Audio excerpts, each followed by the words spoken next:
Hello. Oh my god, my audio is actually working on the first try. Let's go. There's BGM and everything. Wow, long time no see, guys. It's it's different looking at you guys from down here. It's been a hot second since we broke out the little guy model, but yeah. What's up, Kontomo? Welcome back to another stream. My name is Uzuki Tomoya. As I like to call myself as the little guy here, Buzuki Bomoya. No one says that. No one calls me that. No one. Just kidding. No one does that. But yeah, I'm here, just hanging out. We're streaming. We're gonna be playing Pokemon, guys. Buzuki Bomoya. No one says that. No, I don't even say that. It's been a hot second. I've been busy. And then I was tired, and then yeah, but I needed a good week off. Was it a whole week? It was a whole week. I've been tired. There's been a lot going on. I thought I would have more time, and then I didn't have more time, and then stuff got busy, and then I got tired, and then it happens, you know. Sometimes my social battery, honestly, I like to consider myself an extrovert, but sometimes my social battery is really, it's really not there. Avatar is so cute. Was. I'm just kidding. What do you mean? What do you mean? I'm just a little guy, guys. But yeah. What did I do? Well, Thursday through Monday of last week, I was on vacation. Yeah, I need to change out the batteries. Oh, because your avatar chibi. Oh, yeah, was. Oh, yeah. I was like, sorry. It was sometimes implies that it like is no longer, but oh, thank you. Yeah. I was a little confused there. Thank you. I'm just a little guy. Sorry, I don't know why I said that. But like, yeah. So Thursday through Monday, I was on vacation, going to see some friends, and I went to a convention, and then there's a lot going on. It was really busy, so yeah, I did like sing stuff, and we had the karaoke, and I had really good Thai food. I've never had Thai food so good before. Guys, like, it was insane. I had really good pizza also. I saw some good bands. It was just a great weekend, honestly. But it was like every day, wake up at 8 and then I'm out until midnight, and I was like, oh, I'm so tired. It's like walking and talking, and then, oh yeah, I was really tired. It's okay. You'll have your time too, Chuya Minar. Certainly your era will come. But it was really fun. Also, L2, welcome in. Thanks for stopping by. But yeah, it was great, just hanging out with friends that I didn't get to see in a while. And then I realized about halfway through, oh shoot, I signed up for that Uma Musume tournament, and I was like, oh no, I have to make Uma Musumes for my Uma Musume tournament. And so, kind of like halfway through the trip, I was like, wait, guys, I'm sorry, I gotta play Uma Musume. So, I was like grinding Uma Musume throughout the weekend. While I was hanging out with friends and going around to the convention, because sometimes you're waiting in line and you just pull out the Uma Musume, do some career choices, you know. It happens. And yeah, so I haven't streamed any Uma Musume because I've been too tired from playing Uma Musume to stream Uma Musume. My bad. Also, Cloudy, hello, what's up? But yeah, so That was a lot of Uma Musume that I played over the weekend while hanging out with friends. Honestly, by Sunday, I was so tired and also like so fucked for the Uma Musume tournament that I was just like, I know we are outside right now, and I know we are eating and like hanging out, but like it's a group setting. I'm just gonna train my Kita-san Black right now, and don't mind me, guys. And it really wasn't until like Sunday where I got usable parents, because for the tournament the rules are you can only use like your own Umas that you own. You can't borrow, but you can borrow for making the parents. So I had to make or you can use people within your team. But I was like, I I felt too awkward to ask. So I just made 2 of my own parents, but it was like, it was really brutal. And it wasn't until like I got home on Sunday that I finished my parents, and I was like, yes, when's the tournament again? And it's like Wednesday, and I was like, oh no, wait.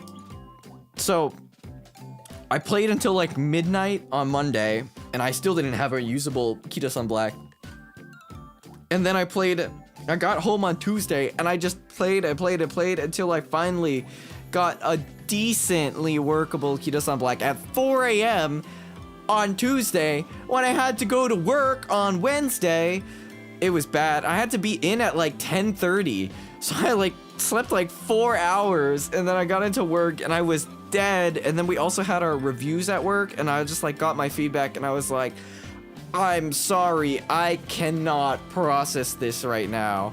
Yeah,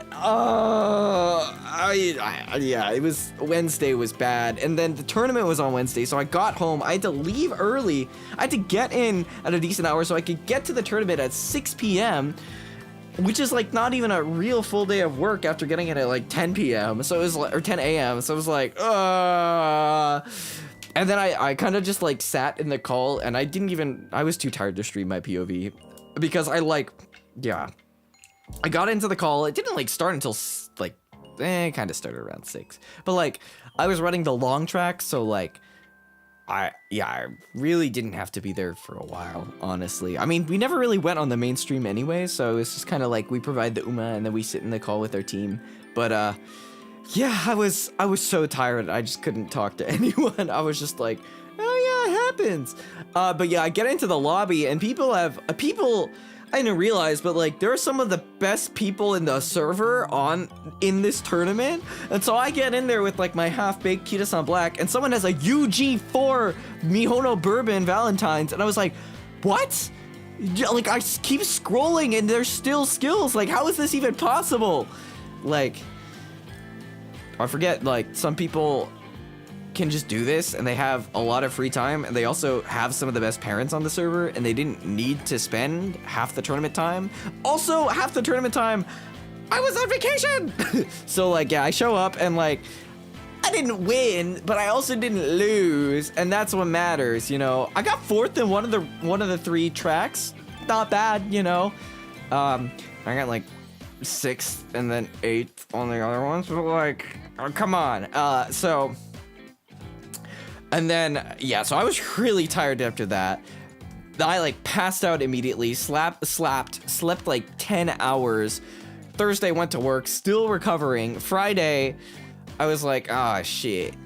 It's the same tracks next week. I have to make my own UMA that's gonna beat a UG4 Mihono Bourbon. Huh? Because you can use the same UMAs from day one. So, yeah. So, I was really tired, and I just had to like, well, 1, I was tired from vacation. 2, I was tired from grinding Uma Musume. And 3, I was also doing other stuff too. So like, this weekend, people were like, what are your plans? And I was like, nothing. I'm gonna stay home and I'm gonna do nothing. And that's exactly what I did. I stayed home. Actually, on Saturday, we had a bunch of friends come over, and we sampled and watched a bunch of the new anime coming out this season. But aside from that, on Saturday, all of Sunday, all of Saturday before that, I just played Uma Musume, and then Sunday, I just played Uma Musume until I finally got a workable Mihono Bourbon that like high rolled in stats enough. It has long ass interface, but like it's not the best. It's not a UG4 Mihono Bourbon, but it's a workable Mihono Bourbon. So I may not win, but I at least have somewhat more of a horse this time. So, yeah. So the tournament is this Wednesday, so I'm kind of set for now, and I'm just chilling. I don't have to play Uma Musume anymore. It's like that meme with the guy with like the chains breaking, and he's like in the sunset, like lifting his arms up. I'm free! Like as soon as I finally hit the high roll Mihono Bourbon, I was like, thank God I'm free! And, you know, it definitely won't win, but maybe it'll work. So yeah, we have horse. I was planning to stream my Uma Musume runs, but I was just so tired that I was just like, it's not going to be fun, guys. I'm not going to be able to yap. I'm just going to be dead.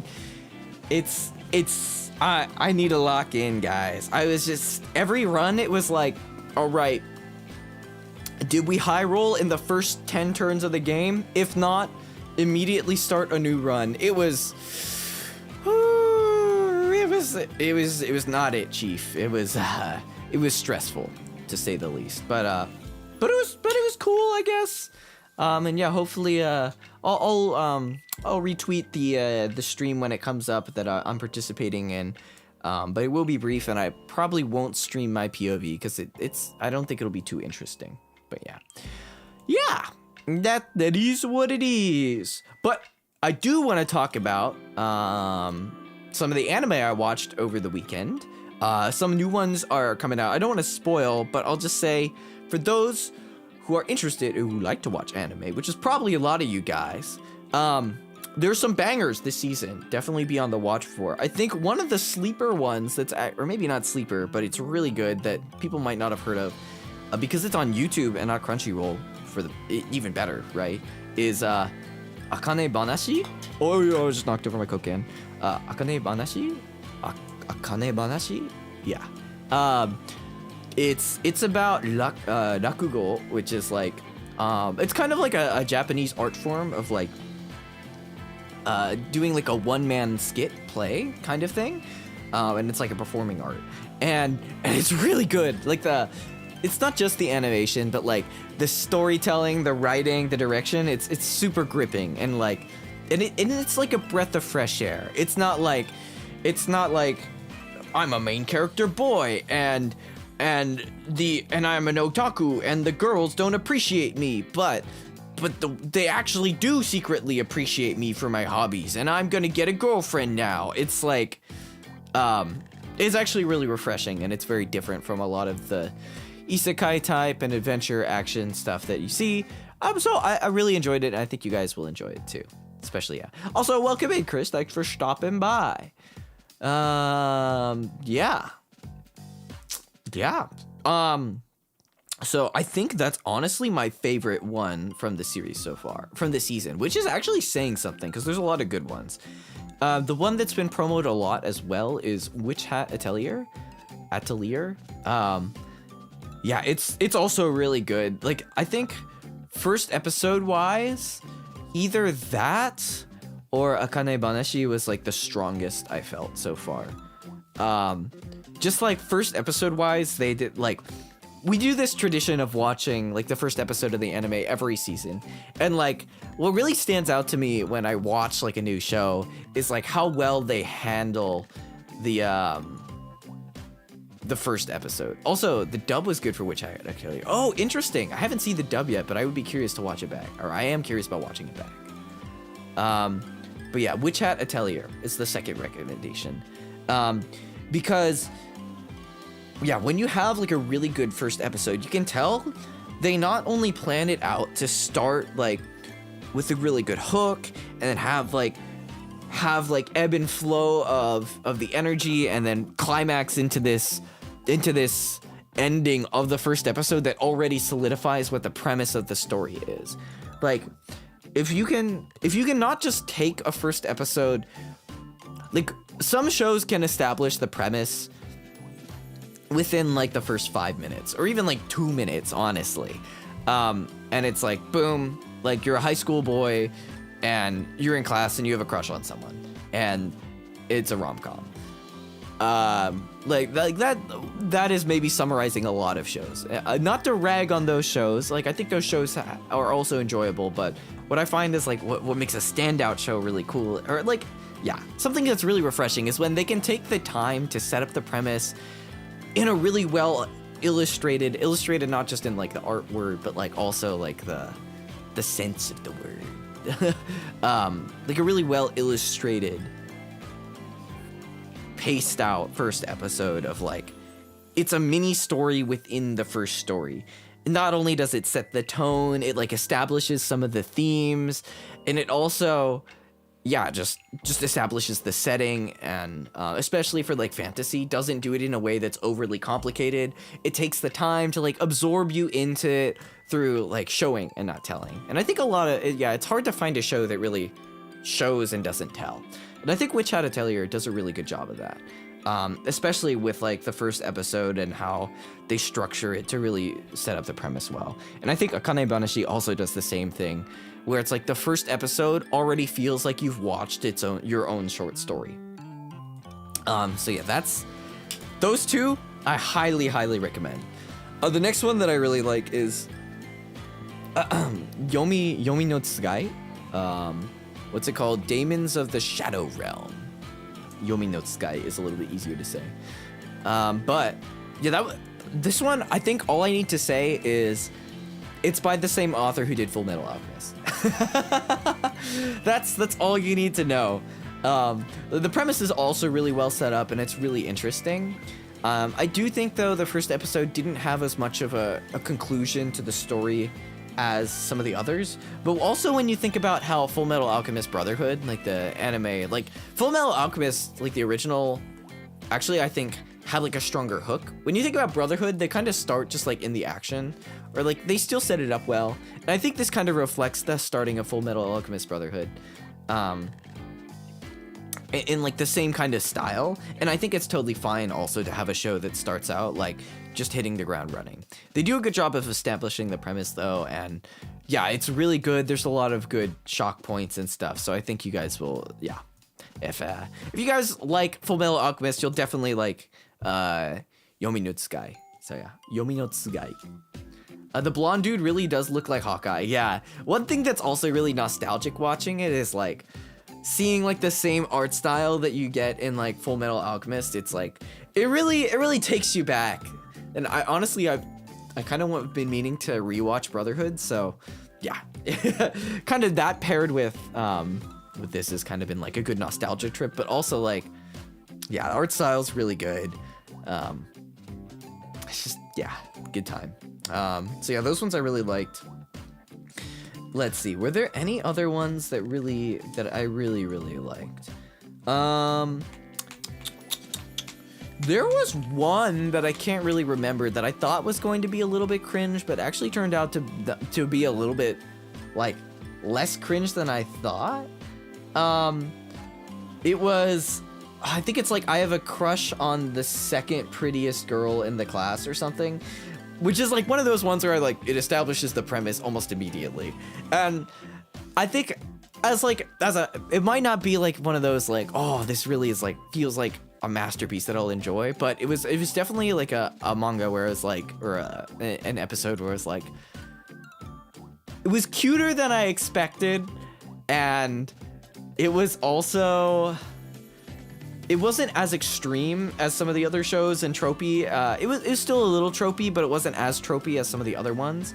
And yeah, it was the end. It ends on a cliffhanger, and I was like, no way, they ended a rom-com episode on or a rom-com show on a cliffhanger that actually makes me want to know what happens. But like, it's kind of in the way where like the main character feels like, I don't know, like his hobbies are watching movies and like drinking soda, and like that's like pretty normal. Like I think a lot of people like to watch movies and drink soda. and but he just kind of doesn't have any other friends that like to do that too, which is like really sad. But like you're rooting for him because you want him to make friends, and it's like it's really cute. So yeah, I actually thought it was not as bad as I thought it was gonna be based on the title. But yeah, did I try Liar Game? Yeah, we also watched Liar Game. Liar Game I thought was interesting. Yeah, I thought it was interesting and well set up the premise pretty well. I think in terms of the premise, it was just a little bit like hard to follow, which is all right. I mean, it wasn't that hard to follow. Like when I say hard to follow, it's like just a slight bit, for my preferences. And I personally, I don't know. It didn't feel like my taste, but it definitely is some people's tastes for sure. But I don't think it was quite up my alley. I do think, like, objectively though, it's a really interesting concept, and the dichotomy they have between the two main characters is going to be really, really interesting. So yeah, that one, I think I might watch along a little bit, but I wouldn't say it's one of my favorites of the season. I also have not watched Serial Experiments Lane, but I've heard that one's really good. It's really atmospheric. Oh, speaking of atmospheric, the Needy Girl Overdose, that one's very atmospheric. I can't say it was to my taste, but to each their own. I've never also played the game, so I probably didn't get a lot of the references, but everyone else who was there watching it with me didn't even know it was a game. So they're like, what is this? And I was like, guys, trust, it's based off a game. And they're like, what's the game? And they're like, I'm like, I don't know, I've only seen it on the internet. And they're like, what's this song? Why is it all like Eurobeat but not? I'm like, it's the song, it's really popular. And yeah, and they're like, I've never heard this song. I'm like, how have you never heard the song before? This is like an internet meme song. But it really goes to show, yeah, even if you like anime, it doesn't mean you've been exposed to all corners of the weeb internet, which is probably for the better. I'll be honest. But yeah. If you're okay with slow pace and obtuse shows, I love it, but I have some friends that really love it too, and it might not be for me. I feel like my attention span is a little short, but I think it's definitely worth giving a try, so I'll give it a try. Oh, the other one that I thought was really, really funny, but like cute and actiony, it was kind of the whole package, was what was it? Oh, Marriage Toxin, that's what it's called. It's kind of like action, but like comedy. That had some good twists. I really like that one too. And I think you guys will enjoy that one too. Generally, it has that kind of vibe that it's like, it doesn't take itself too seriously, but it's like fun enough that you can just like, but it's got enough action that it like keeps you gripped. It's not like just gags all the time. Yeah, I love that one. Yeah, it's like, I feel like personality-wise, it's kind of similar to me. It's like, likes to do some serious stuff, but like, doesn't take itself too seriously. You know what I mean? Ultimate not for everyone experience. Text no highs. No dialogue. First 10 minutes are barely anything. Lots of heavy vibes. Yeah, there definitely are vibe shows. Like, that is totally fair. That's a good recommendation for any vibers here. Yeah, there's a lot of... You can definitely tell, apparently I can't say the name of that series or else YouTube hates it. What? That's crazy. That's crazy. What the heck? I guess Marriage and Toxin are not allowed. Interesting. But what was I saying? Yeah, there definitely are some shows that are very atmospheric, and they definitely have target audiences that will really enjoy them. I don't think my brain is big enough, but I can definitely respect people who really enjoy those shows. Cause atmospheric shows, they're really like, what's the word? I don't know. It takes a lot of skill to be able to execute an atmospheric show well, and also to be able to enjoy it too. It takes, it's not for everyone, but it is for certain people, and it's really masterful when it can be done. I don't know. I haven't really watched Bakemonogatari, but I've heard it's kind of like that. Like, that's also kind of a vibes show. But yeah, that's fair. It deleted my comment. Oh no. Oh man. But yeah, Marriage Toxin's really good. Highly recommend. And how are the abs coming along? You know, I really wouldn't call it coming along, because coming along implies that they've started. And I really wouldn't say anything's been started, you know? It's more like a wish. Like, it'd be nice. It'd be nice to have abs.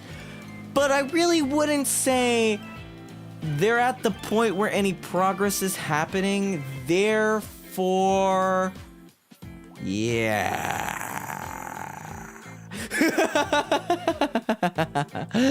But yeah, No, I think shows that you can feel in your soul are really cool. And I think different shows kind of resonate with different people and feel that way for different people. Like, I think for me, yeah, the show that probably resonated the most with me is probably Akane Banashi.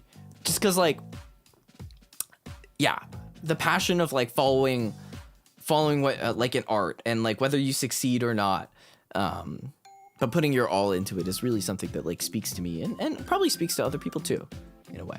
But yeah, there's also Chibi Tomo. Yeah, we're breaking out the big guns tonight, or the little guns. I don't know.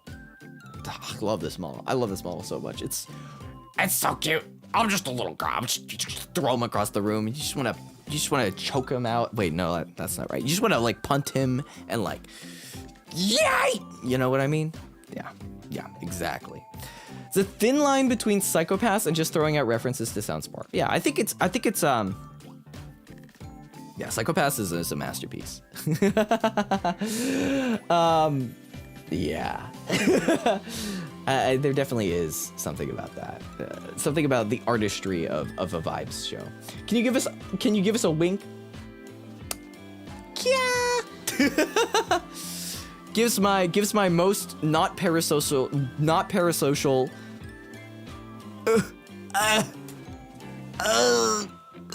Wait, can I do the other eye? Crap, I can't do the other eye. I'm just kind of blinking. Peace. All right, photo op done. Yeah. Yeah, I got those little boba eyes. Yeah, you just want to, like, gouge him out and, like, squeeze the. No, wait, no, that's a little gruesome. I looked physically pain winking. It's hard. Funny that you mentioned that. Funny that you mentioned that, because I actually am. What a coincidence, guys. Ugh. I can't do this.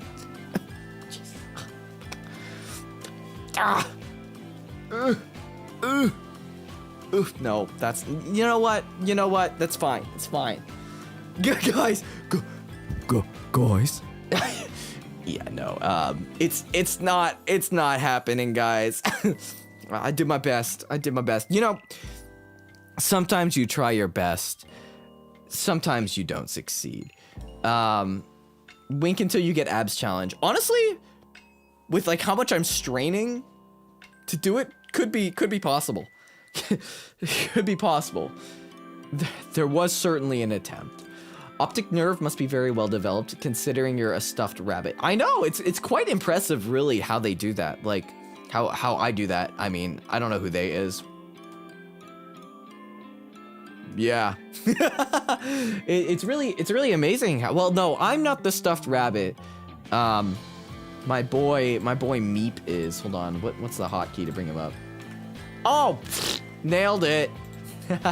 my boy Meep is the stuffed. He's got a nose here. Usually he doesn't have a nose, but he has a nose this time. Yeah, he's the real goat. He's the real stuffed one. He's really tired though. That's why he's sleeping right now. But usually he's he's up and about. But yeah. What are you then? I thought you were a bunny rabbit with stuffing and stuff. No. My pal, my bro has the stuffing. I'm just a little guy. Well, I'm not like a stuffed rabbit. I'm just like a real rabbit, but, like, not a real rabbit because I'm a person, but, like, not a person because I'm a rabbit VTuber. That's it. I don't know how to explain it. Oh, that's not it. But here we go. There we go. Yeah, there we go. Rabbit-ish. Exactly. It's like rabbit with an asterisk, you know. It's like kind of not. Maybe. I honestly didn't think too deep about this. I was like, I guess if you watch the lore video, it's like, I don't know why I said it like that. If you watch the lore video, I guess I could just play it. I genuinely could just play it. I have it. We just do it. You know what? We're here. You know what? It's like really short anyways. Sometimes people just flash their lore videos. I could do that too. Where is it? Oh,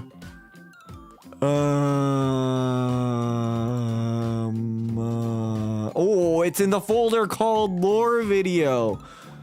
Oh God, which one is it? I have draft with sound 2, lore final 2, SM updated version, sound 30 FPS, test MP4. Okay, let's just sort by date modified.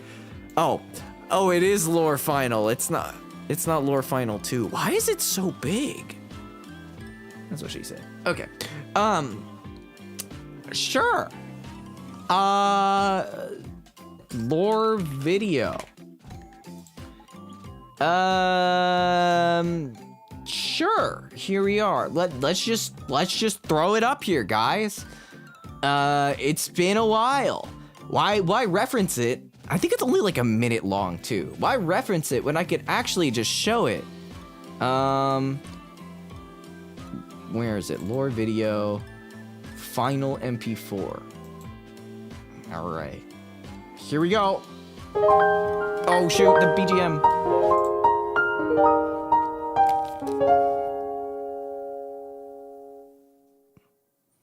But I had a friend, and we did everything together. I honestly thought we could be friends forever. Oh, it's lagging. But over time, I noticed their hand was harder and harder to reach. That's not me. I'm not bald. Until eventually. Wait, I should get art of that keychain made, actually.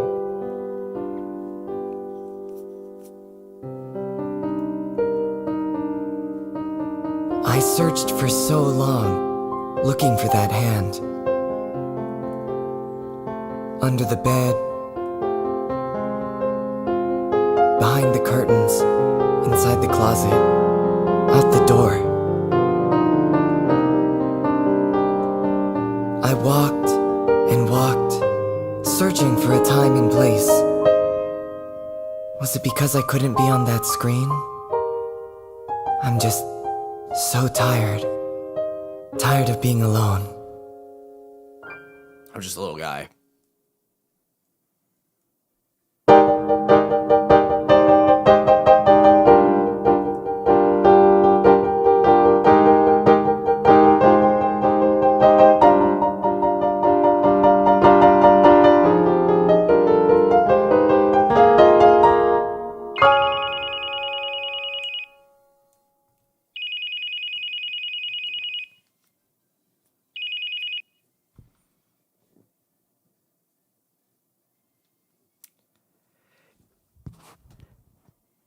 And Tsundere doesn't exist anymore. Wow, guys, I died. That's crazy. I was a rabbit, and I died. That's my lore, guys.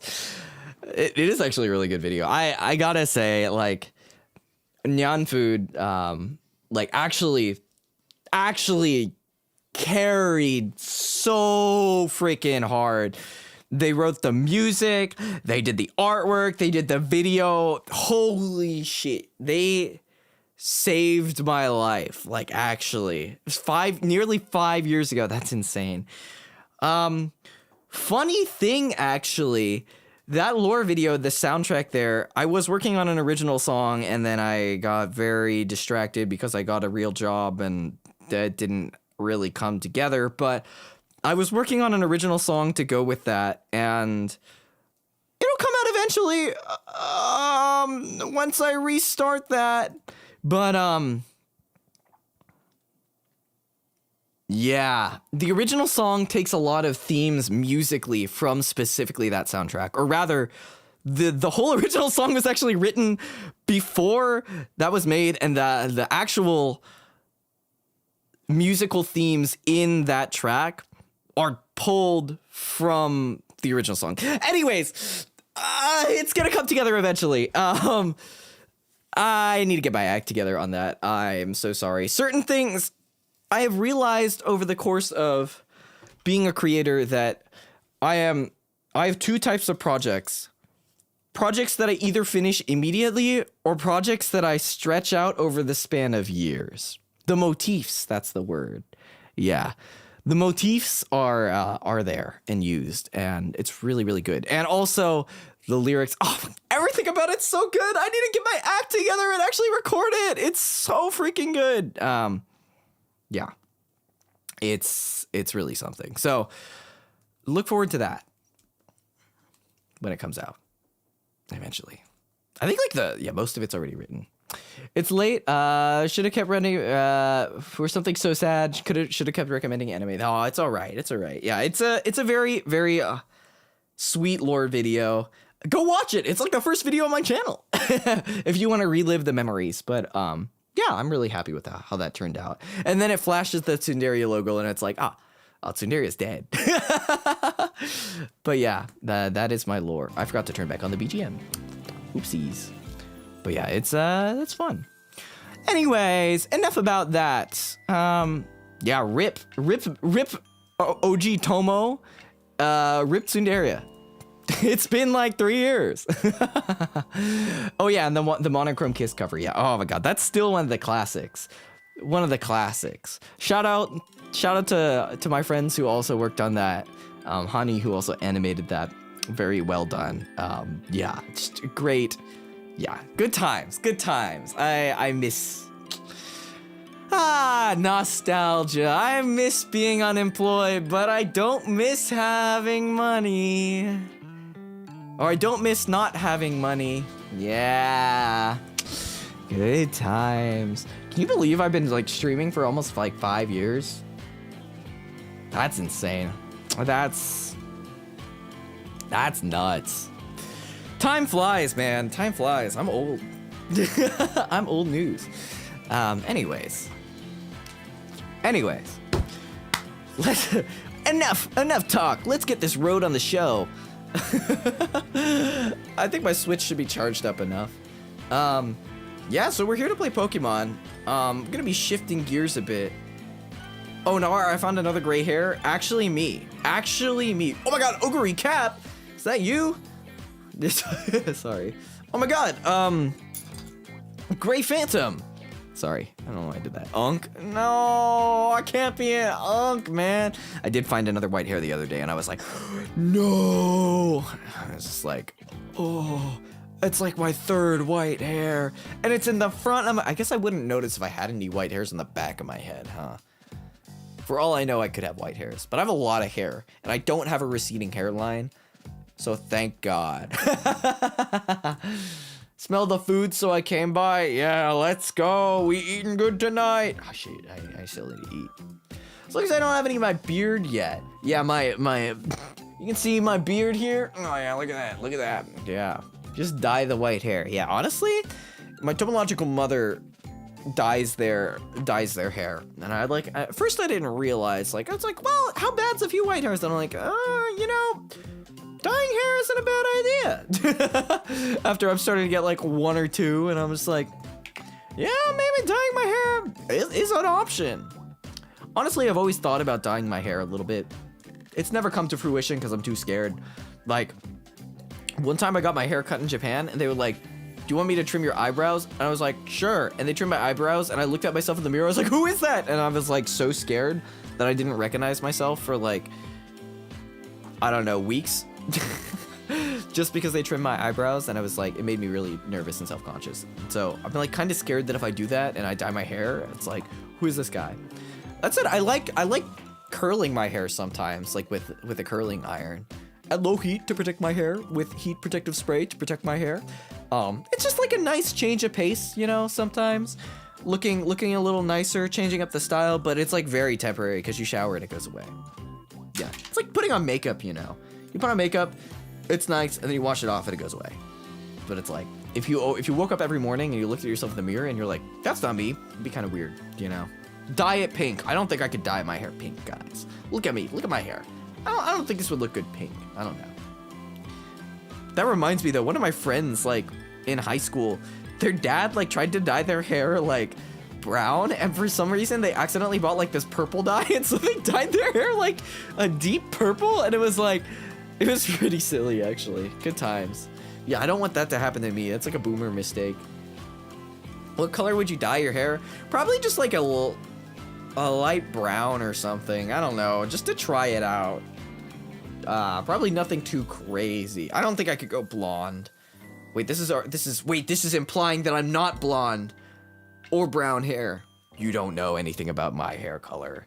I have white hair. Yes, I would never dye my white hair blonde. Or I might dye it brown. I don't know. Feel like it'd be a lot. Yes. Yeah, anyways, yes. Go to sleep. Go to sleep. Start playing Pokemon so it's boring and you guys go to sleep. Who need to go to sleep? Alright, we're gonna play Pokemon.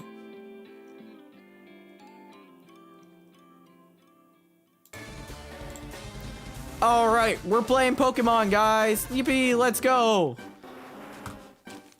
It's been a hot second. Alright, where was I? I guess I was in the cave. So, yippee. So last time, oh, I forgot I named my Pokemon just random things. I had my boy, my Chud son here, Wartortle, and my random ass team. I think I was just catching everything if I remember. So, yeah. And I can run now, which is great. I think I need to get the TM Flash still though, so I'm gonna go back before I go through Mount Moon, because I don't really want to go through without Flash, because Flash is really annoying. Oh God, there's a lot of trainers here. Yeah, I honestly always forget, like, that other languages have different names for all the Pokemon. It's like, oh, I can't cut this tree. I don't think I can get Flash, I forgot. Never mind, we're going back. But yeah, when I commissioned like the thumbnail artwork for this stream, I said Squirtle and I attached a picture and I didn't and they responded and they said Zenigame and I was like, what the fuck is a, oh, that's the Japanese name, and it hit me and I was just like, yes, there are different names and Pokemon is like slightly less universal. Pokemon names are slightly less universal than I thought because of that. So yeah, it's definitely something. Wait, why do I have Pidgeotto out? Oh, because I was trying to evolve it, that's why. I don't really remember. It's fine. Holy! Wait, why am I level 18? I'm like giga over leveled. Sheesh! Alright, well, I guess... Oh, there's a Pokeball here. We're going down! Sorry. This meme throughout the whole weekend. Okay, so funny weekend story. Oh, Magnemite. That's like the worst matchup for like my entire team. Actually, this is really bad.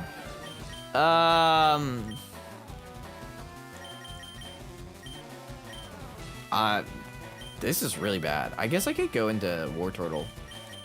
But yeah, funny thing is like, wait, Krabby is just called Crab Jr. Crab in Japanese, and it made me laugh more than I should have. Wait, that's hilarious, actually. What the heck?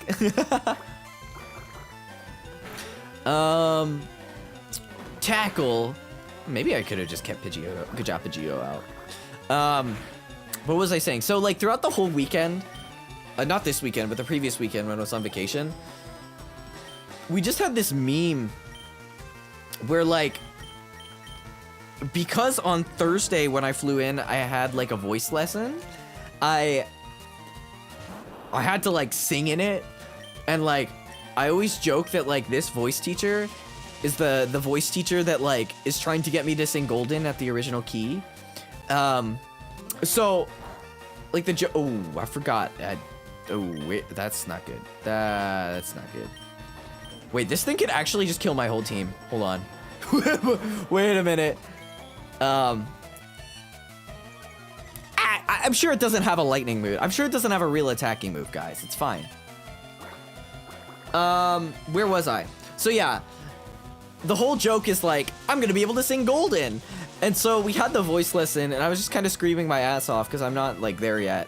But like, because of that, throughout the whole weekend, all my friends, like whenever anything happens and we like go up a set of stairs or like we go up anywhere, it's just like, we just start saying, we're going up, up, up. And then like, whenever we're at like what is it? Whenever we get the K-pop Demon Hunters meal at McDonald's, which I still need to stream and do. I don't know when I'm gonna do that.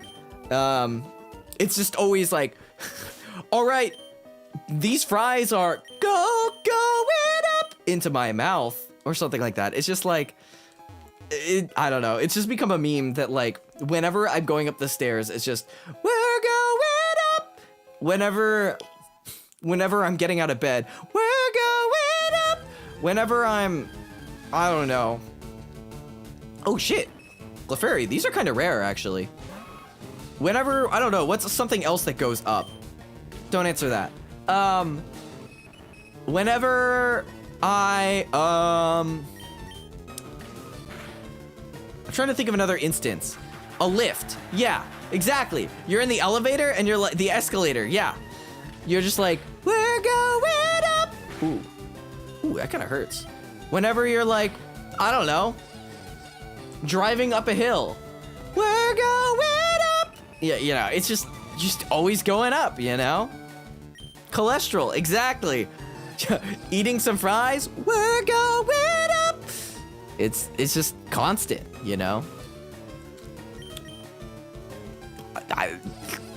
So that's the new meme. So and then whenever we started going down anywhere, it was, we're going down. It's not our moment. And it was so stupid. It's like, we're going at the same level. We're going in a straight line. It's maybe our moment. You're driving up a hill. We're going up with our cars. So stupid, man. But yeah, it's a good time. Immobilized by love. You simp. You simp. How dare you? Where's my Where's my balls? Shit. Oh, I got 7. We're chilling. We're chilling. Give me that. Give me that. We're going in. Fuck you. Don't pound me. Oh, I forgot I had poison point. That could be a problem. You're going in. Please. These are like kind of rare. These are kind of rare, guys. Hey, stop pounding me. Wait, I'm gonna need a sacrifice. Because otherwise, if I spend a turn not balling, it's just gonna die to poison. Please. We're going in! Let's go. Should do the lowest note you can for we're going down. We're going down. It's maybe our moment. Golden. Oh, we're going down. It's our moment. Wait, I'm at 2 HP. Hold on, I gotta go heal. We're going down. How deep can I go?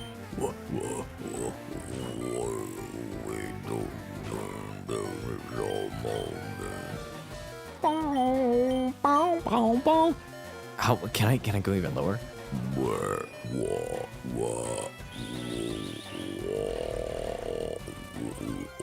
Hi guys, I'm Corpse. I shouldn't say that. I shouldn't say that. Guys, we're going down.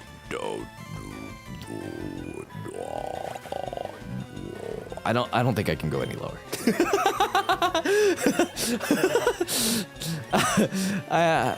Wait. This is easy clap. Metapod only knows Harden. I'm gonna get so much EXP on, even though we're at 2 HP. Watch this thing have tackle. Nah, there's no way. Easy. Oh! Sorry, that peaked. Critical hit, let's go. Yeah, you harden up. That's fine. We're going down.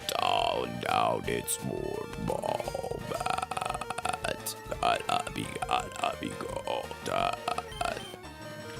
Yeah, no. That's about as low as it goes. Easy clap, let's go! Level 9, baby! sheesh, the double level. Let's go. Not bad, not bad. Yeah, no, we're gonna get hit with the tackle to, actually, wait, we swap out. That's the play, Bow, bow, bow, bow. Dang, with the double level is crazy there, though. But what was I saying? Oh, I could have gotten a free peck in. Wait, I probably outspeed too. Nah, it's fine. There's no way I actually get it. But yeah, we do be going down. It's our moment. Gonna be golden. I lost. Yes, you did. You son of a bitch. I don't know why I called him that. That was just mean. I'm just mean. Zubat. Wouldn't it be crazy if we found another shiny in the wild? Wouldn't that be insane? If by the end of this we just ended up with a full odds, full shiny team? Wouldn't that be crazy, guys? Right? Like who would be so insane to do that? Right? Real talk though, I might shiny hunt the Zapdos. I'm gonna be real. I love shiny hunting. Shiny hunting's so fun. Shiny hunting's so good. But yeah. Where was I? Oh, oops. Where was I going with Golden? Oh, this is the wrong way. Ah! I forgot where I was going. Oh, not the Geodude.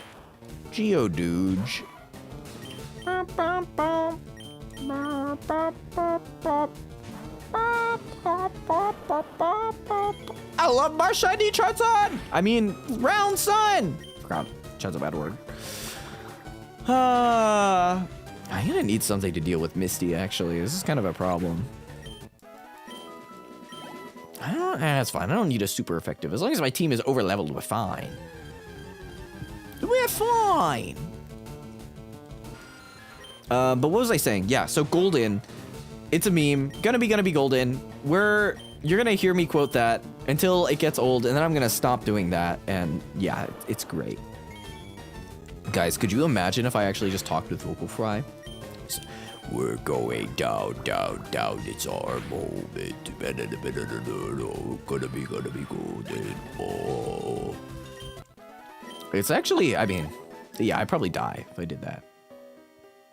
Not like physically, but just like mentally. One funny thing from the weekend is one of my friends has like picked up throat singing as a recent hobby. It's kind of funny. So like he'll just randomly be hanging out and they'll be like, "Hey guys, check this out. I think I got it." He's like,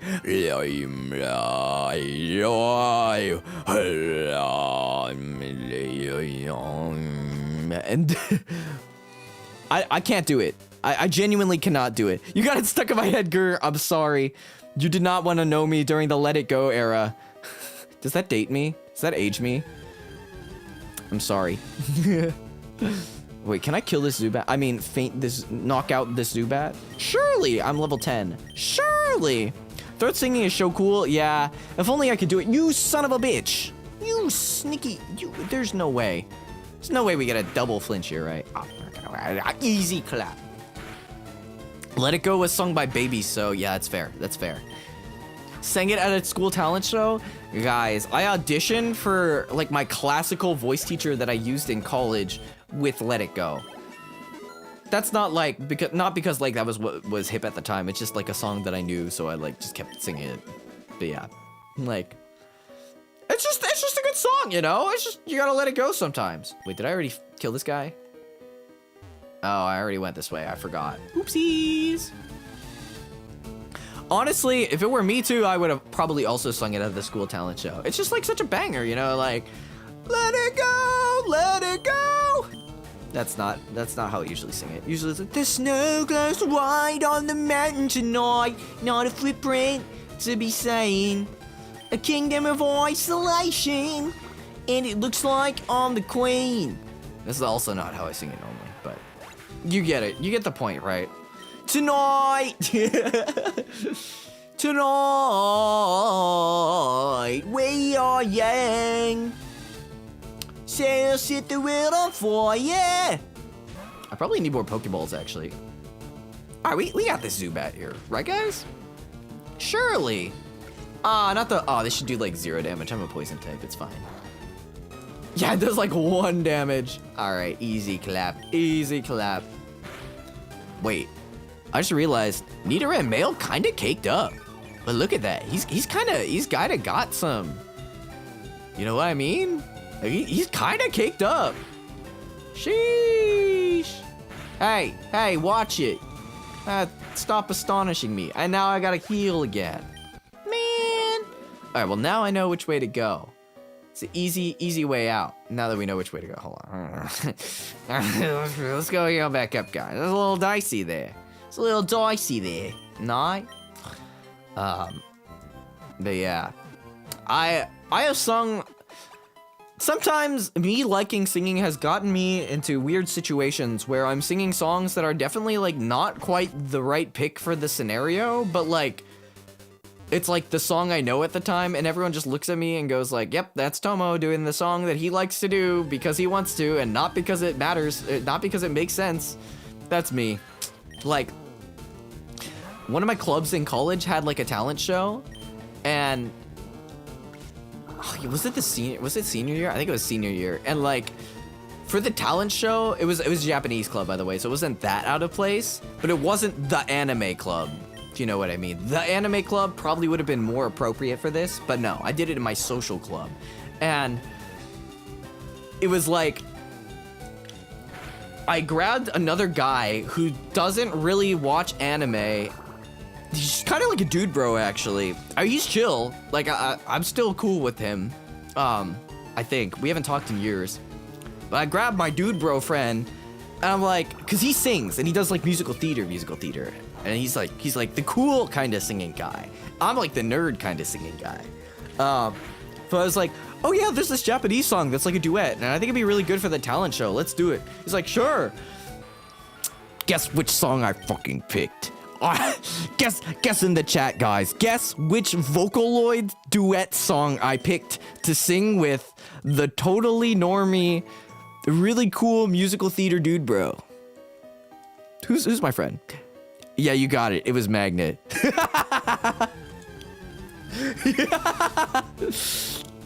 It was Magnet. That's the only correct option. That's the only option, really. Of course it was Magnet. Of course it was Magnet. It's the only one it could have been. Exactly. That's the only option for singing with another dude where... Keep in mind, he doesn't speak Japanese, but he'll sing in Japanese. He has no idea this is a gay-ass song. We're in the Japanese club. There are definitely people who do speak Japanese.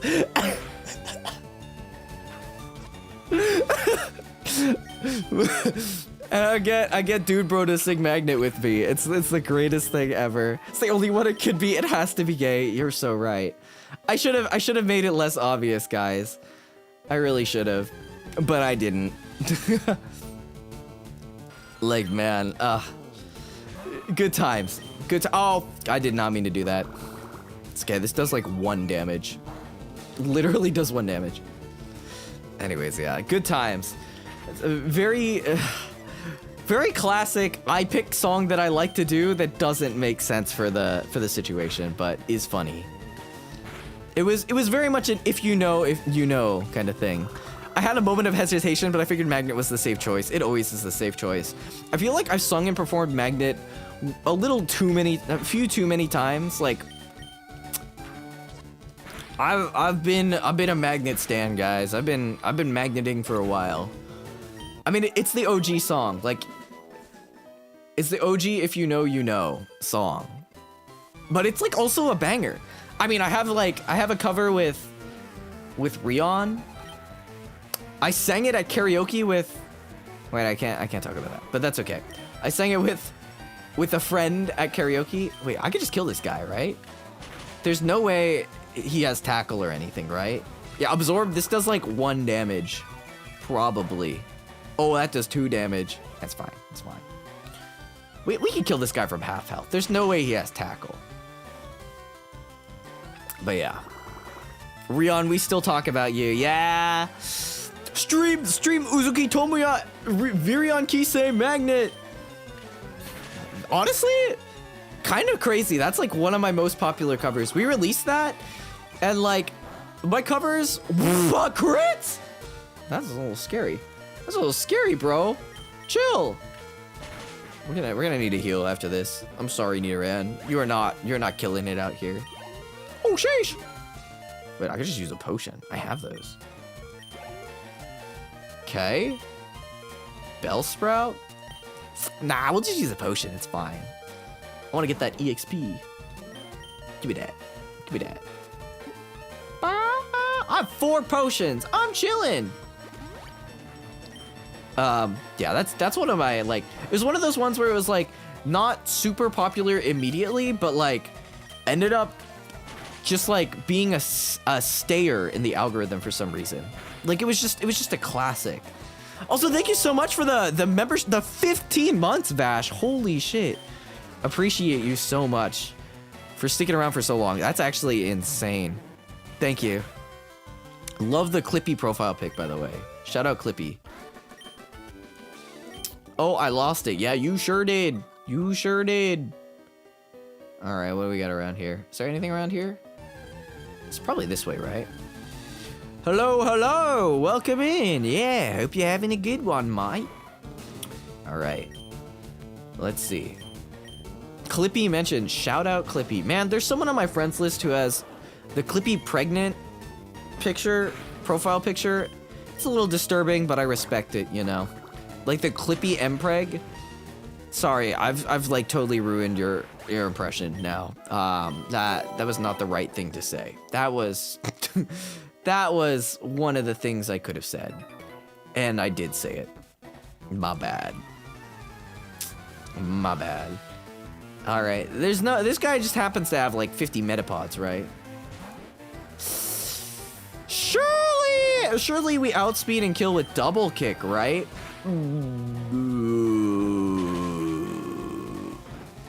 Well, we didn't outspeed, but we did kill with double kick. That works. Sheesh, that's a good EXP there. We'd love to see it. Okay. Wait, if it's just 3 Rattatas, this is the easiest clap of my life. Check this out. Oh, surely we outspeed and kill. Not even close to being close. We love to see it. Damn, look at that EXP. Not bad. Zubat. Okay, we're gonna swap on this one. This is not worth the trouble.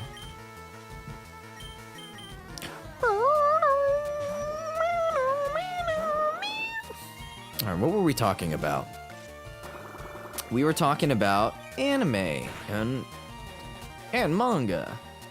Garugamesh. Wait, guys, I have to vibe check. Do you guys know when I say this, what comes to mind? I love anime and manga.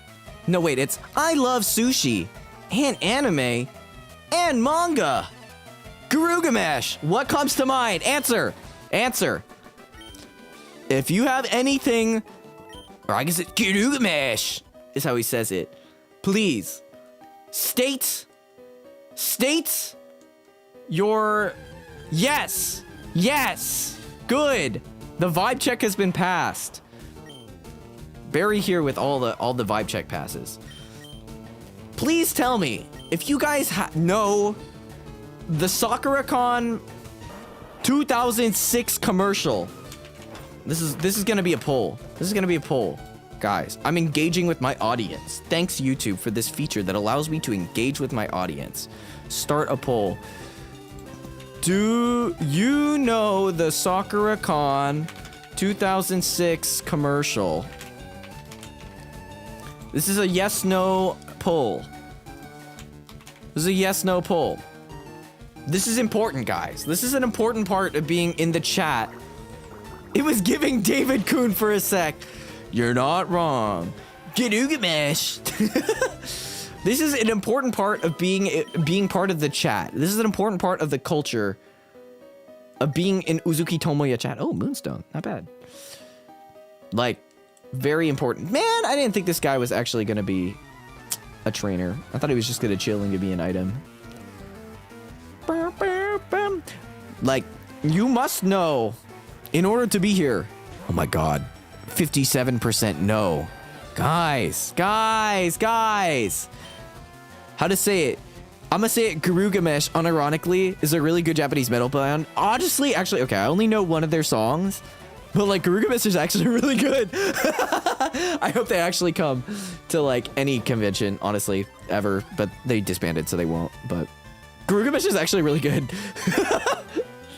I actually really like them.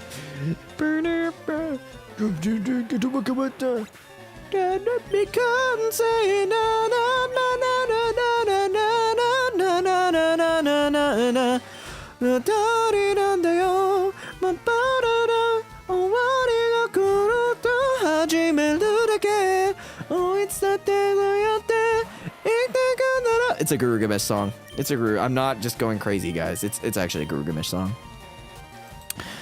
67% no. 6-7. That's crazy. Wait, I'm gonna. This has to go on Twitter. This has to go on Twitter. Hold on. There's no way.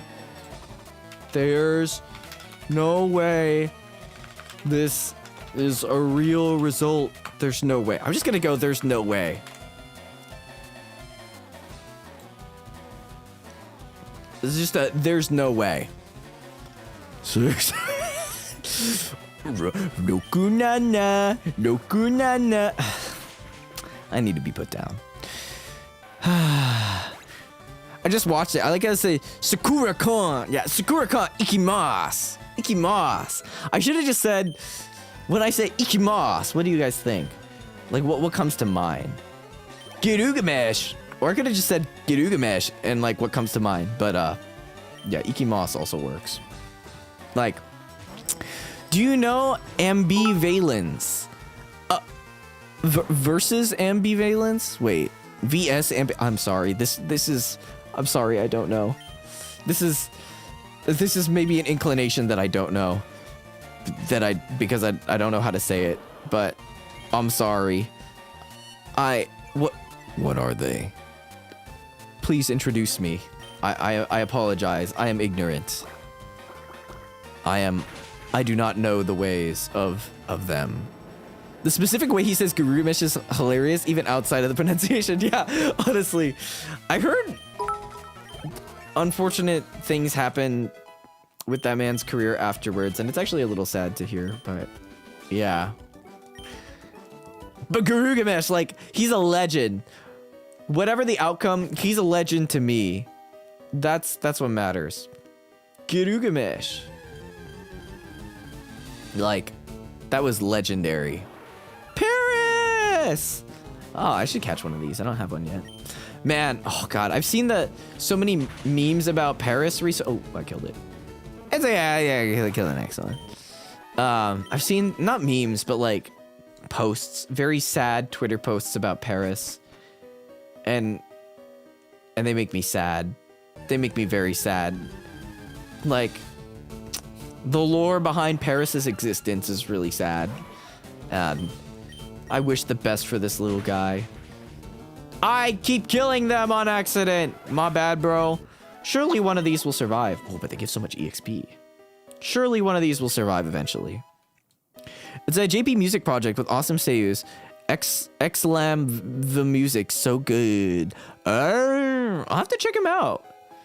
The JP music projects always seem to hit in some kind of way, so I'm very curious. None into the Geodude. Should I just run from these guys? Nah, we can catch him. Or we can kill him. We need .exp. We gotta get to level 15. Actually, let me check out Nidoran's moves. Hold on.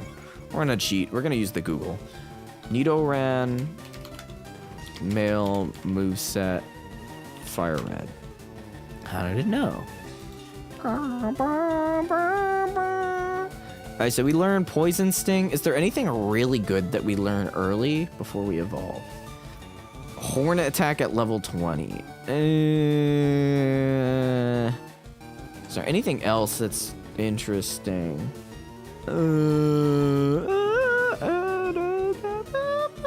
When did it evolve, anyways? Nidorino. evolves at level 16. And at level 16, it gets movesets. Hold on. Where do I find the movesets for this thing? This is complicated. Oh wait, I can just do this. Probably. Hold on. Sorry, I'm troubleshooting this. Pause champion. So we got Horn Attack, little like 2 levels later. It really doesn't get anything actually. This Pokemon sucks. Wait. I mean, Horn Attack is the best thing it gets. It evolves at 16. It gets it 2 levels later. And like then it gets Horn Drill. What does Nidoking have? Is there any reason to like evolve it super early? Nido King gets Thrash at level 23. Okay. And it has Double Kick, Focus Energy, Poison Sting. Can it learn anything good? I guess it can learn Focus Punch. It gets Earthquake. Alright. Surely it can learn Earthquake. Surely it can learn Earthquake. Yeah, I can learn Earthquake. Okay. Yeah, Nidoking gets so many random moves. Like, Flamethrower? Your special attack is probably really bad though, right? Hold on. I have to go here. Nidoking. What's its special? Oh, its special attack's not bad, honestly. Yeah. Okay, so the play is we go level 22, we evolve, we Moonstone at level 23, or we Moonstone at level 22, and then we get Thrash. And then we find TM Earthquake somewhere. How does this ground type learn 0 ground moves? Hello? Weird. It's fine. It's fine. He's just there for the typing to resist electric on Lieutenant Surge. It's fine. It's fine. Surfing a ground type is such a power move. Like, who needs ground moves? Exactly. Ground moves are for plebs anyways, right, guys? Right? Surely. I was gonna say, well, I guess I know who my surfer is now, but like, obviously it's gonna be Wartortle, or it's gonna be Blastoise. So yeah, I don't know. Gen 3 is a weird time. It was a weird time. Please, Nidoking. Please, Earthquake. I also can't get Horn Drill anymore, but like, one-hit KO moves are super finicky anyways, so it doesn't really matter. I wasn't gonna learn Horn Drill anyways, so. Unless I like needed it for like some crazy strat, but I don't think we're gonna be doing any crazy strats this run.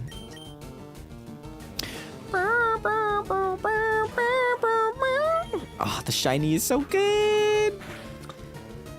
Okay, what were we talking about, guys? What were we talking about? Also, I will say I really enjoy these like old Pokemon games. Like playing Sun and Moon, or not Sun and Moon, what the heck? What was it called? Scarlet Violet on stream and like Diamond and Pearl were fun, but like there's something about playing a game where everyone already knows what happens. It's not like a surprise to anyone. Am I throwing if I double kick here? Maybe not. But yeah, there's something nice about playing a game where everyone knows, and so it's like, it's not about playing the game to experience it for the first time.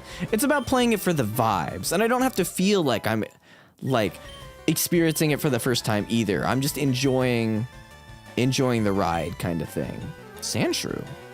Interesting. We're not keeping Nidoran out for this. Also, wait, I think I evolve off of this? Actually, low key, if I hold off on evolution until level 20, I could get Horn Attack early and then Evo straight into Nidoking at level 20, which could be more worth, honestly. Just getting 3 extra levels of being OP. I think that's fair. Wait, why isn't it stopping? Okay. Yeah, we'll hold off for 2 more levels. Just to be a Chad about this. When I had Mudkip, I would just use on everything, no matter, yeah. yeah. Surf is just OP.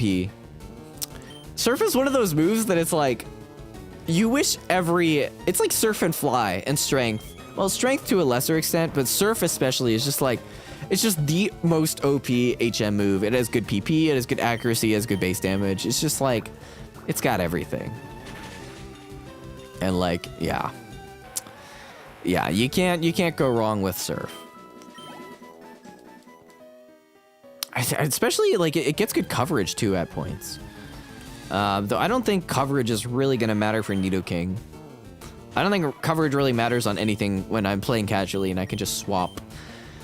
I'm not really, like, a competitive Pokemon player anyways. I mean, I had a phase in, like, early, mid-high school where I got really into, like, the Smogon stuff. I never actually, like, took it to any tournaments, but, like, I made competitive Pokemon and then I just, like, challenged random other kids on 3DS Live or whatever it was. But yeah, that was it. That was about it. That's about it. Screw this guy. Yeah, I don't know. Love getting a Pokemon that can learn everything, knows Hyper Beam, and didn't just Hyper Beam everything. Yeah. You just Hyper Beam, honestly. Hyper Beam, a good move. Do the beam. Ooh, wait, that's a problem. That's a very big problem. Maybe I should have evolved. Maybe I should have healed, honestly. I might do the unthinkable. I might potion. All right, we're just gonna swap C's here. Yeah, I think I'm gonna use a potion. I hate using items when I don't have to. And I don't have that many of them. And like, money is kind of a limited resource, so I don't really want to, like, have that much money. Or I don't want to be in a big deficit, but, like, at the same time, I kind of want to keep training and, like, getting the most out of my cave experience. You know what I mean? Man, screw Supersonic. Man, don't do it. Don't do it, bro. No, dog, that kind of hurt. Wait, that kind of hurt. Man, ow. I'm too good at the game. Don't do it. Don't do it. Thank God. Confusion. Honestly, I think confusion is the most annoying status effect. Like, other ones are bad. Ooh, poison sting. Okay, sure. Other ones are bad, but, like, confusion gives you false hope. That's what's messed up about it. It makes you think that you might have a chance, and then you don't, and then you're just sad. You know? It just is what it is. Nope. 3 more levels, boy. 3 more levels. And then we're chilling. Wow, they actually gave you quite a bit of EXP. I don't remember getting that much EXP in this game early.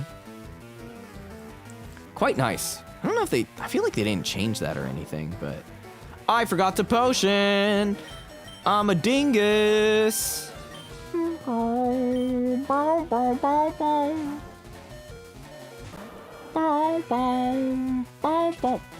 pound me. That's weird, bro. Okay. We're gunning you with my water. I probably should have used the... You son of a bitch! I can't believe they would do that to me. Disable. Poison ass! I mean gas! Oh, I hate it here! This thing's a menace. How dare you do that to my partner? I should have just used the potion. Voltorb these nuts. We're going back. Surely this doesn't know an electric move. Surely this won't one-shot Gajapageo here. Poison ass. Yeah, this guy with the poison ass, man. Oh, watch. I'm gonna get hit with static too when I quick attack this thing. Bro. It's messed up.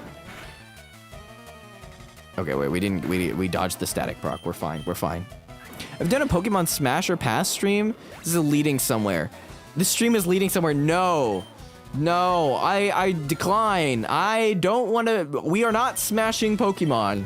Pokemon are not to be smashed, or they are to be passed, but not to be smashed. Let me make one thing clear. Do not fuck the Pokemon. That is illegal. Oops. That is, we do not be doing that here. As much as it might seem. I don't know anyone who smog. Oh my god, guys, broski. We cannot be smogging it here. Come back to do not. Oh yeah, thank God. Poison ass. Get this out of here. You didn't come back to anything, guys. You did not. There was nothing. There actually was nothing. We are not. There will not be a Pokemon Smash or Pass or ass. There's nothing going on here. We'll each take a fossil. Wait. There's, oh shit, I forgot I'm poisoned. Good thing I have an antidote. Good timing. All right, I think there's some more trainers here, so I'm gonna potion you. I missed this animation. This animation's cute. Okay. Pull numbers again. Oh, hell no! But that's pretty nice. That's pretty nice. Wait a minute. Is this the way I came from? I cannot remember for the life of me, honestly. It's fine. It's fine. Wait. I have double kick. I can just kill these things. Oh, I can't kill this thing. Oh, I can kill this thing. Let's go. That's pretty nice. But I can't believe you guys. Everyone who has answered no. You are legally required now by me. As a member of Uzuki Tomoya stream. Wait, didn't I come from this way? You are required by me to now go watch the SakuraCon 2006 commercial. You must ikimasu to the SakuraCon 2006 commercial right now and watch it. This is part of cultural education. You must know what it means to SakuraCon ikimasu. I can't believe that doesn't kill it! Alright, it's fine. Defense scroll, it's fine. This is important. Very important part of Uzuki Tomoya culture. Is this the direction I came from? I swear, my memory is so bad when I'm streaming. I legit cannot remember anything. It's a little bit concerning, honestly, to a certain extent. I'm pretty sure I came back from this. This is the only way to get here. I definitely came from this direction. Man!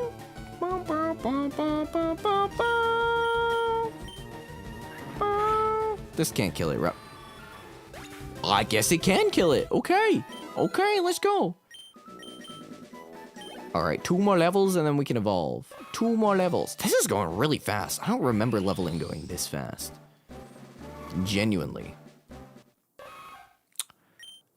We just need you to... Yeah, okay. Okay, this is definitely... Is that Elric VA doing voiceover? Am I crazy? I think it is. I think it is. I genuinely... I'm not 100% sure, but I would not be surprised. Effect Spore? This thing is Effect Spore? The heck? Oh! That was a critical hit. That's fine. Oh, wait. I thought this was a poison type. How are you... Okay, I guess it's just pure grass. Well, if it's poisoned, it should be easier to catch, surely. I only have 3 balls. So please, I beg of you. Easy clap, easy clap, easy clap. We're going in to the balls. Yeah, it really is a... It really was a different time back then. Simpler times, for sure. Oh, I'm paralyzed. Do I have a paralyzed heal? I do. This is what items are for, guys. This is exactly what items are for. Acting like I was going to cons back then, I was not. But, like, it's about the spirit, you know. It's about the spirit of Sakura-con Ikimas. Like, it was a legendary moment. You just had to be there. I actually wasn't there for it. But you just have to know it as being part of Uzuki Tomoya chat. You've now been introduced to Sakura-con Ikimas. And now, if you ever go anywhere, now you have to say Ikimas. You gotta say, for example, Anime Expo Ikimas. You don't have to say that. I'm just saying that because it's funny. You don't have to do that. But, you know, it is what it is. Sorry, this is a random intrusive thought, but does Pikachu even learn Thunderbolt in this game? Hold on. Pikachu moves 3. I feel like Pikachu learns Thundershock and then it doesn't learn Thunderbolt. In this gen. Oh no, it does learn it at 26. Never mind, that's fine. Uzuki Tomoya stream Ikimas. Exactly. You're picking it up perfect. Oh, another Paris. This is a little guy. Level 12. Jesus. I should have caught this one. Yeah, it probably still dies. Yeah, never mind. It wouldn't have survived the peck anyways. Pikachu. All right, 2 more levels. I guess the bonus of also not leveling up too is that the level required for, or the EXP required for each level is like a lot lower. So like it's easier to level up an unevolved Pokemon faster. It's kind of convenient. Oh, perfectly baited switch. Easy clap. But the downside is the stats are a lot lower for unevolved Pokemon, so double-edged sword. Harder to use them, but easier to train them. Honestly, Pokemon's such a nostalgic game. I remember playing this at in camp. Such a good time. I remember at one of the camps there was well, I didn't have the game, but one of the instructors had it, and he was probably a teenager, and he you weren't supposed to have gaming consoles at camp, but the instructors or the volunteers could. So were they volunteers? I don't even know if they get paid, but he was a chill counselor, I guess that's what they're called, and he just brought out the Game Boy or DS or whatever it was at the time, and was just he let us play Pokemon as long as we didn't save. Oh yeah, we want the Helix fossil. Or do we? Nah. We want the Helix fossil. This thing mogs Kabutops. I'm gonna be so real. All right. Let's go. Okay. And I think we're almost through Mount Moon after me forgetting which way I came from every single time. This game makes me look really bad with directions, but I swear I'm actually not terrible with directions. I'm decently okay with directions. Yeah. That doesn't sound very convincing, but I have a good spatial awareness of where I am and where north is, and as long as I can stay oriented, I'm pretty good at directions and getting around. But when I'm playing video game, it's not the same. I forget sometimes. I forgot. Oh, sweet. And we're out. I wasn't kidding when I said we were almost out. I feel like there should be something here. There's nothing here. Real test, if you're the nav friend. I am. Okay, no one trusts me with being the nav friend, but wait, are these single time tutors. I don't know. It's fine. Yeah, the music is so nostalgic, right? Ugh. Good times. I miss these times. There's literally nothing here. I don't know what. It's just decoration.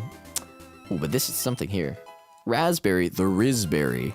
Mark of geographically challenged. See, no one trusts me, but I'm actually pretty good at navigating myself. I think, son of a bitch. Okay. I'm actually pretty decent at navigating when I'm by myself because I'm actually paying attention. It sounds kind of bad. But when I'm with friends, I'm usually not really paying attention. So I'm just kind of going around and like following them. And then I'm just kind of like, wait, where were we again? Is there an item here? No, it's just grass. Okay. I think this is where you can find Ekans, but I'm going to go to the Pokemon Center and like go buy some items. Ah, so nostalgic. Yeah, as long as I'm... Why are people have not seen the Sakura-kun commercial? Hello? Sorry, you guys need to go watch that right now. But yeah. Got jump scared by bitch.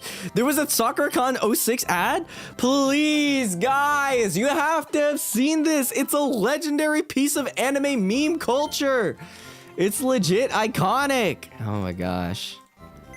Please tell me. You guys need to watch this.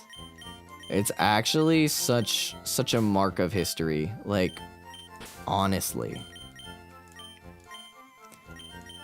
You guys don't understand. It's legendary. Wait. Yeah, we take this level 4 off the team. We don't need him. Like, guys, it's the best thing ever. Okay, I wouldn't say it's the best thing ever, but it's a banger. It's a banger. Okay. Where are we? Where are we? Okay, there's the Nugget Bridge, right? Oh shit! Oh shit! Well, good thing I healed. Yo, bitch! Show me what you've got, bitch! Forgot I named myself that. It's so funny. Rival bitch 2. Good times. Wait, he's kinda over leveled. What the heck? I'm gonna get rolled. Wait. I'm kinda screwed here, guys. He's kinda strong. I might lose this. Legitimately. Oh, not the accuracy down. Oh, no. Oh, no. Okay, I see where this is going.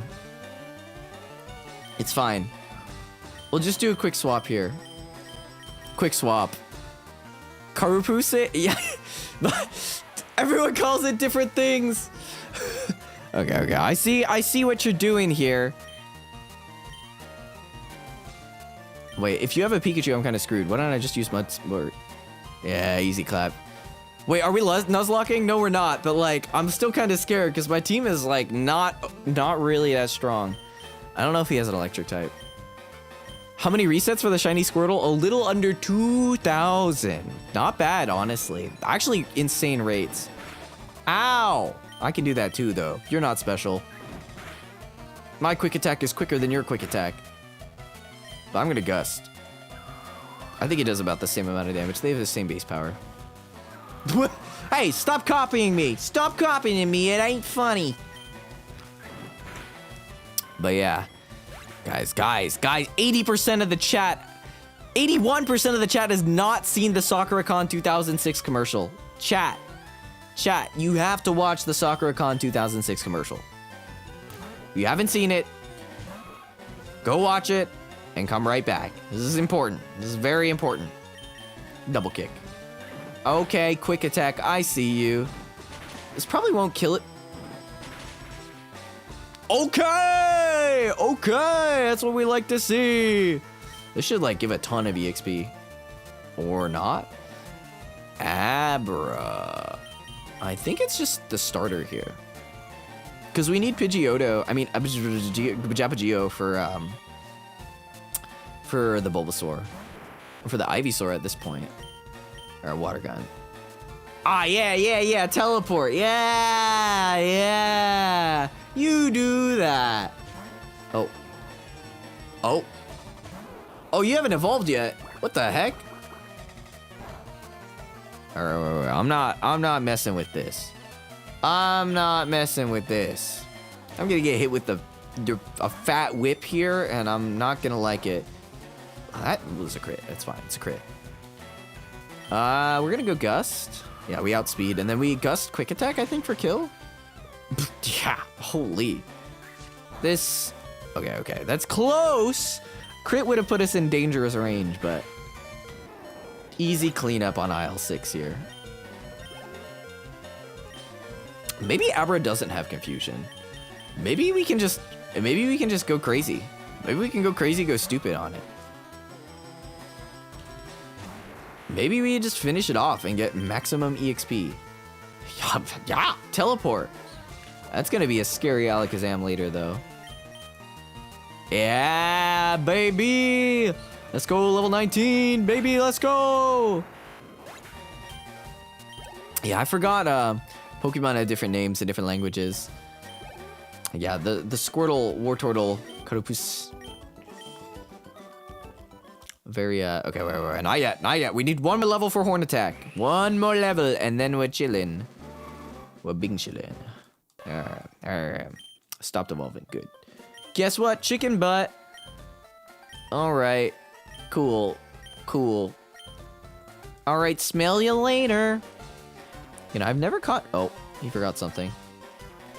You're always plotting behind me? Oh my god. Fame checker? I forget what that does. I forget what that does. I think it's a useless item. It's fine. Alright, let's go and heal up.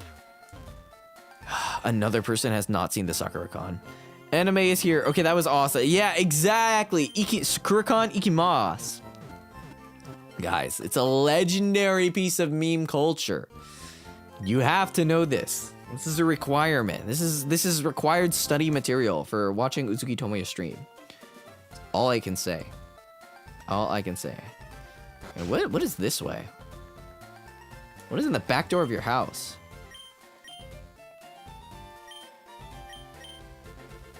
Oh, wait. I forgot that you get effects from your badges. That's kind of nice. Is there anything back here? No, bro just has a garden. I mean, good for him, but yeah. This will be on the test. Yes, you must be able to quote, and you must have the entire Sakura-con 2006 commercial memorized for our test. There will be a recital in front of the entire class, chosen at random.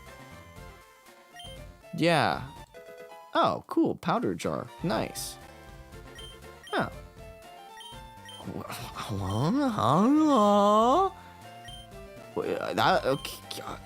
Oh my god. Okay, that was a lot of text. Sure. This will be on the test. You will be reciting it in front of the class. And if you mess up, you will lose points on your grade. This is true. I already talked to this guy. What if the exam hall explodes in the middle of the test?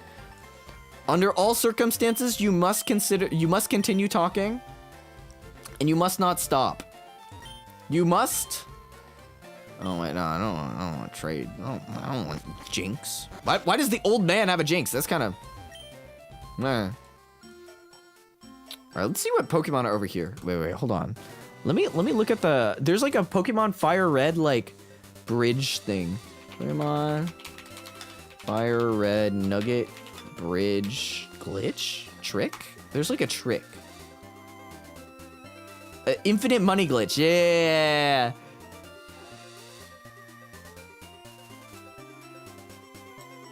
Yeah.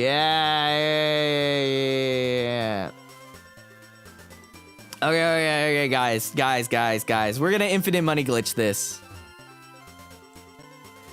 This is better than reciting the preamble in history. Exactly, guys. Exactly. Oh, Spearow. I think we already have one of these. We're gonna get to level 20, and then we're gonna get a Nidoking. And then we're gonna go to town.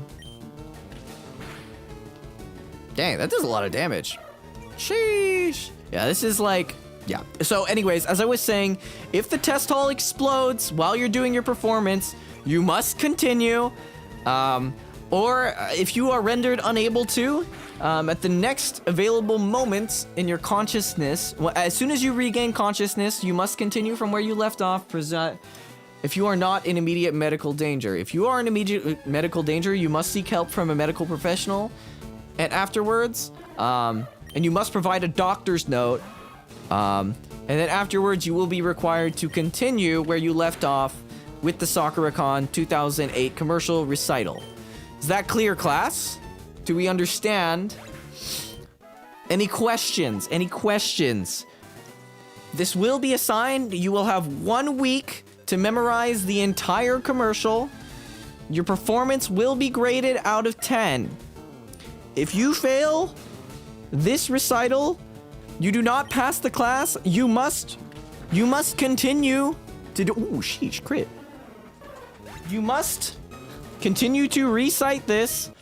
You will be continually tested on this, and you will not be graduating this. You will not be passing this class until you are able to do the full thing in its entirety. Hold on, I need to charge my phone real quick. Where's my phone charger?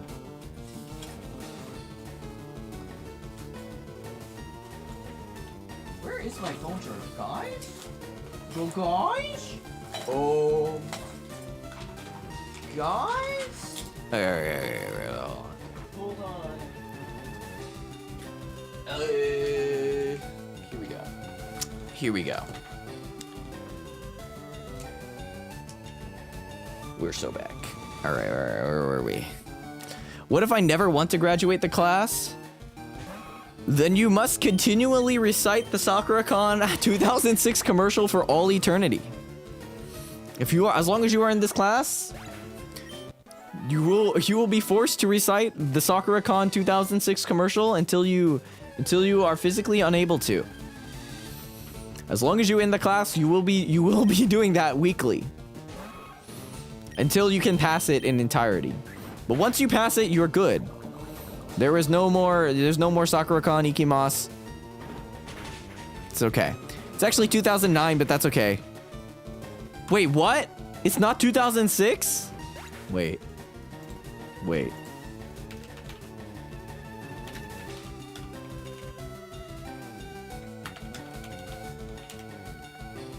It's 2009. Oh my god, it's 2009. I hate everything.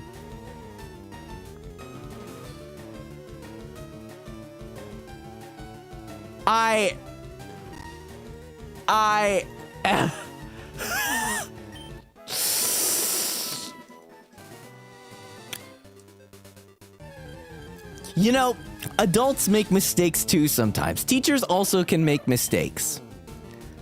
It's fine. You know, sometimes, you know, adults are allowed to make mistakes too.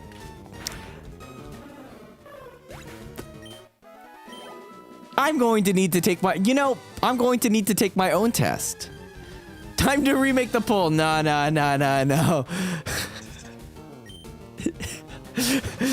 The fact that no one pointed this out until now also means that no one else knew about this. So, there you have it. You get a pass as compensation? No. No, that is not the case. That is not the case. You must still learn the commercial. I don't know why I didn't use double kick. That was an accident. I was distracted by Pokemon. Yeah, exactly, guys. Exactly. Once you pass this test, our next one, our next unit will be on the German Naruto opening. Everyone will be learning and singing the German Naruto opening.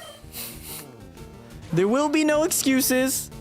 You will be graded based on your performance and your singing ability. And you will You will sing the German Naruto opening. Thank God you guys know the German Naruto opening. Thank God this is at least more well known than the Sakura-Con 2009 commercial. What class is this exactly? This is Uzuki Tomoya class. This is popular culture with Uzuki Tomoya. It's a required course for all students in this university here. Or whatever school this is. Whatever grade level this is. It's required. Not the opening, but Zagshon Zasuke. Yeah, that's fair. This is Weeb. What critical hit? No! I gotta find another Ekans, I guess. All right, let's go. Level 20. Yeah, exactly. PhD in Uzuki Tomoyology. Exactly. That's right. Oh, it's 100% accuracy? Let's go. Pekka's, these are poison stings. Sucks, man. Oh, shit! Wait. Oh, I didn't mean to do that.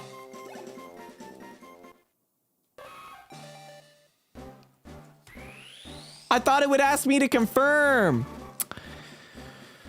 It's okay. Peck's not that important of a move anyways, right? It's only like a decent coverage move. Right? Right? Right? It's fine. It's fine. It would have gotten replaced with Earthquake anyways. Oh, God. Oh, no. Oh, that hurts a little bit. Oh, yeah, I forgot about the J-Rock that precedes the Garugamesh until now. Yeah. J-Rock. Garugamesh. The Garugamesh was just too iconic. I'm still gonna save. Oh, it's okay. There's a move remember, right? All right, I don't know. Where's the move remember? How far is it? Pokemon Fire Red move read learner. To Island, and I need mushrooms. Oh no. It's fine. It's fine. Peck is a shit move anyways, guys.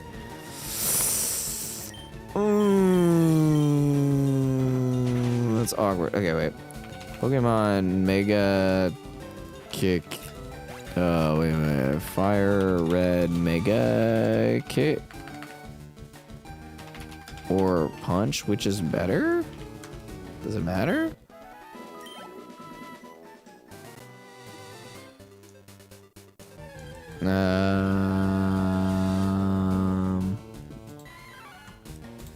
Pokemon Fire Red Mega Punch Move Tutor? Do they... do they let you teach it multiple times? The tutor can only be used once. Okay, okay. Never mind. We're not going to be teaching any moves. This is fun. Oh, it'd be so great if I had Peck. Never mind. Horn Attack does more damage. Actually, Horn Attack has double the base power, basically, so it basically has super effective already. Doesn't even matter. All right, here's the Ekans. I feel like if I Horn Attack, it's definitely gonna die, but double kick is not very effective, so it should, like, do a little bit of damage. Yeah, exactly. No problem. Okay. And then we'll go Poison Sting to weaken it. A little bit more here. Yeah, perfect. Hey, no rapping in here. One thing, I don't know why. It doesn't even matter how hard you try. Okay. We're just gonna ball it. Oh, I have like no balls left. That's awkward. Welcome in, Marcus. Thanks for stopping by. Please tell me you've seen the Sakura-Con 2009 commercial. Sorry, it's not 2006. Please.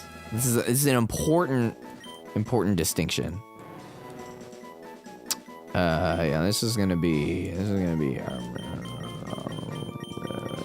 yeah, that's your name. That's your name. Okay. I love that movie, Your Name. Okay. let's go heal up, and then let's lose on Nugget Bridge a few times. What commercial?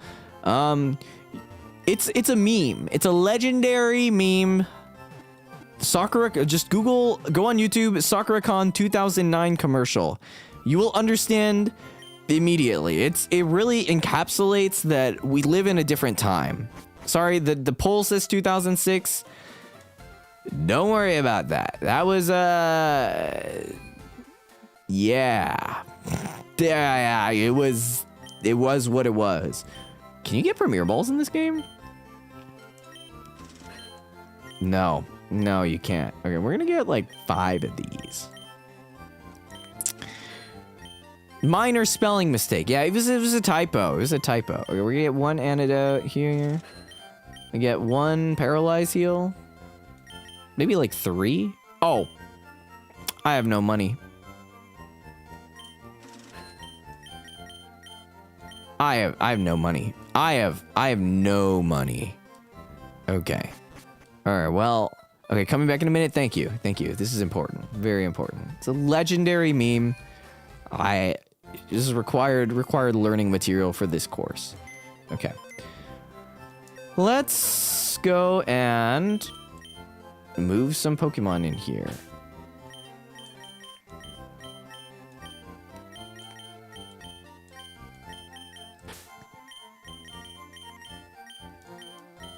All right, so we will now commence the infinite money glitch.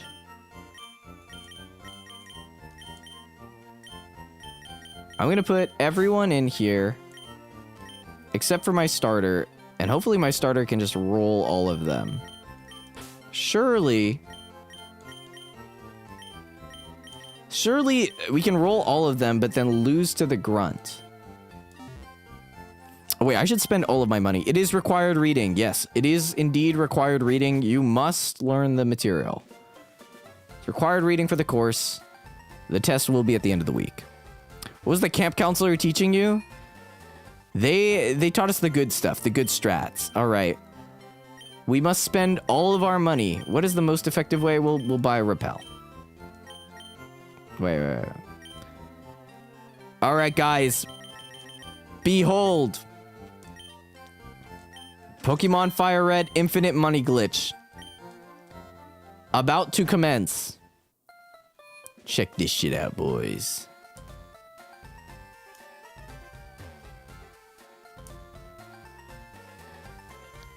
All right, here we are. Nugget Bridge. The commercial was peak. Hell yeah, that's what I'm saying. It's so good. It's legendary. All right, here we go. Nugget Bridge. Let's go.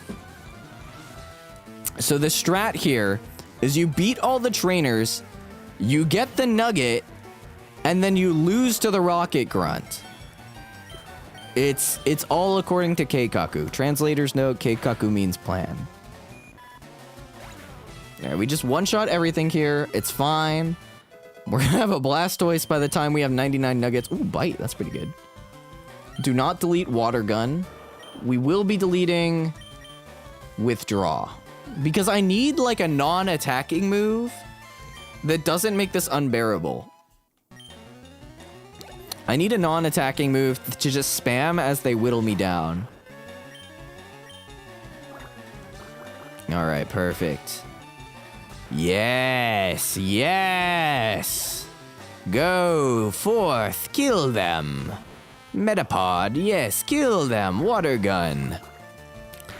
Ah, that commercial is so good. It's really just an iconic part of meme culture.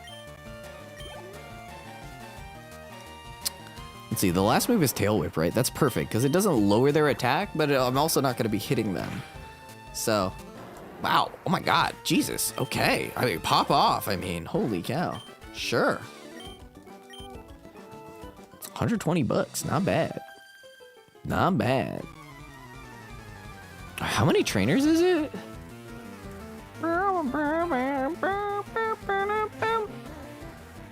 Man, this sure would be easy if I had Nidorino with Peck, because I could use Peck on all the bug guys, and then I can use, like, tackle on all these guys. I don't really have a good move for these Pokemon. Double kick, I guess. And then, I don't know. Like, the coverage would have been great. I would have had Peck for the Oddish. It would have been perfect. But no. Oh, that's not good, actually. That's going to hurt. A little bit. Only a little bit. Yeah, use growth or something. Ooh, sweet scent. Okay, that's fine. That's fine. We don't need evasiveness. It's fine.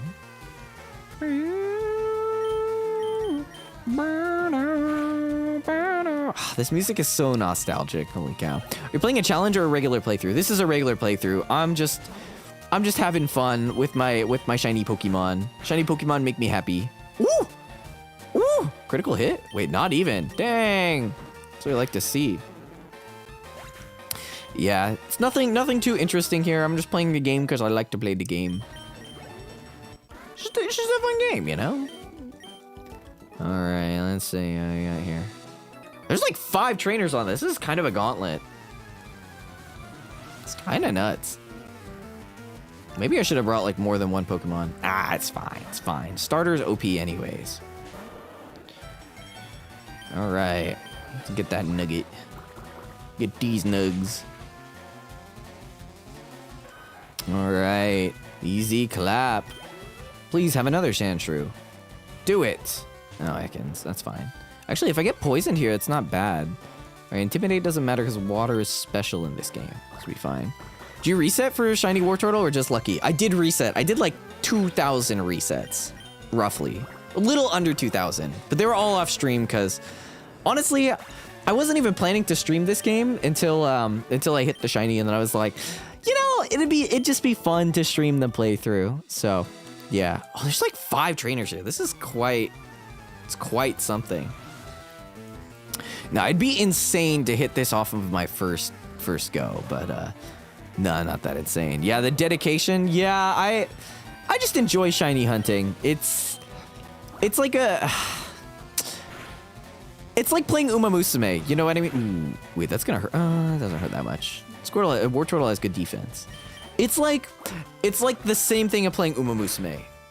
Putting it lightly. Like, Uma Musume is about getting lucky and like hitting the perfect run, you know, where you get like the chance of like your distance S and okay, well, Uma Musume at like competitive levels, you know what I mean? It's like, I need my distance S, and I need my fast learner run, and I need this, and I need that, and it's playing the game over and over and over again until you get, like, that one thing that, like, makes your Uma special, you know? Pokemon's just like that.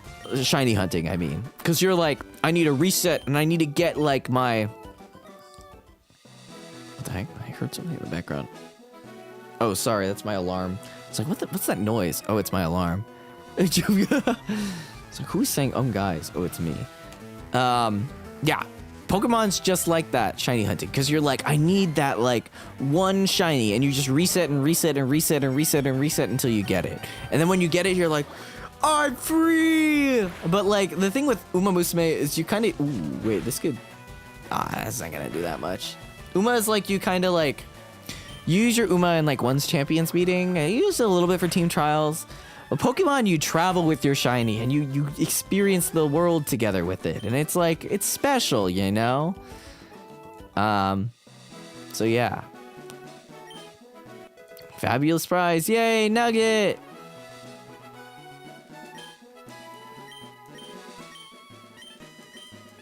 Alright. Alright, guys, let's go. It's time to lose. Check this out, boys.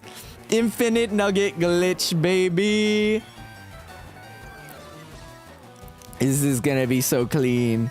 All right, guys, this is now just a chatting stream. How many Pokemon games have you played? I think I played like all of them at this point. Like, I swear, it's been like everything. Okay, I never played the originals, which is maybe a little bit embarrassing on my part. Like, I never played Red and Blue. I never played Yellow. I never played Crystal and Silver. My first one was probably, I think it was Leaf Green. Leaf Green was my first one. And no, it was Diamond and Pearl. Diamond and Pearl. And then I played Diamond and Pearl. I played Platinum, and I actually played Platinum in Japanese when it first came out because it came out in Japanese first, and I wanted to play it, so I played it in Japanese. Highlight of high school was Pokemon Emerald on the graphing calculator. That's insane that they had that. What? That's nuts. That is nuts. And ridiculous. I love that. It's amazing. Wait, Wartortle's gonna hate me after this because he's gonna faint so much. It's messed up. I can't believe I'm doing this to him. But yeah, so I played that. I played Platinum. I have like 3 copies of Platinum because I lost my Japanese. I lost my like one of my copies, so I got another copy. And then I found my copy, and then I had my Japanese copy already. All right, guys. Got my own DS when Diamond and Pearl came out. Hell yeah. It's the good stuff. All right. Check this out, boys. Infinite money glitch, baby. All right, didn't have to share anymore. Let's go. Did I play Pokemon Ranger? Yes. Oh my God, I love Pokemon Ranger. Pokemon Ranger was so underrated, or maybe it was well rated for the time. But like, oh wait, it's actually just infinite money glitch because we get money from like killing the trainers too. It's pretty good. Where's my Nugget?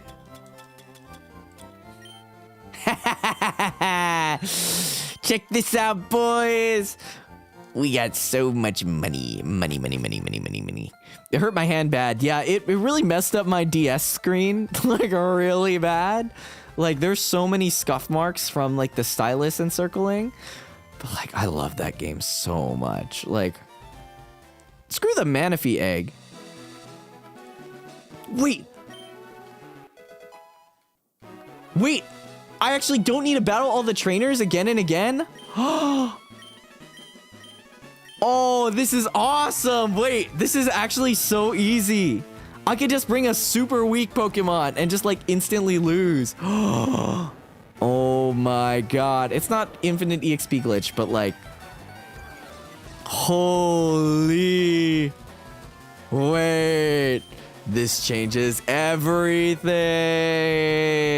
But yeah, I loved Ranger.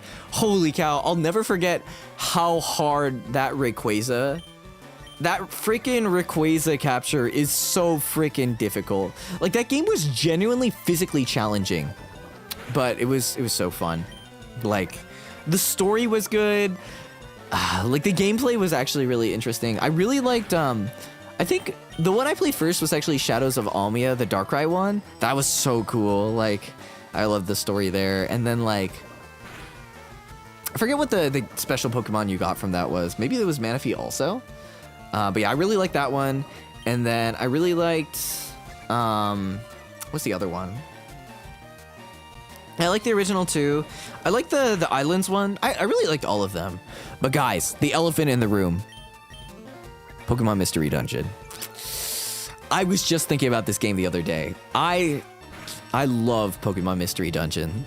I bought it kind of not knowing what it was. And I like, at first I was like, not really super into it. I'd never played like a dungeon crawler game before. So I was like, kind of like iffy. I was like, is this really Pokemon?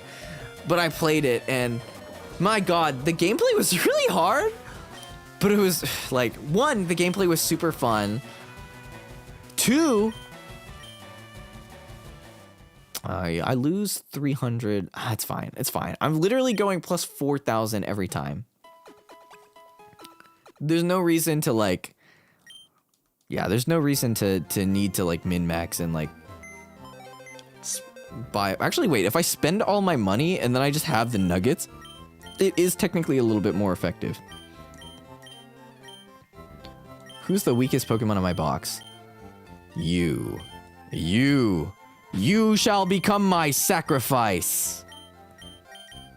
You, my friend, Rattata.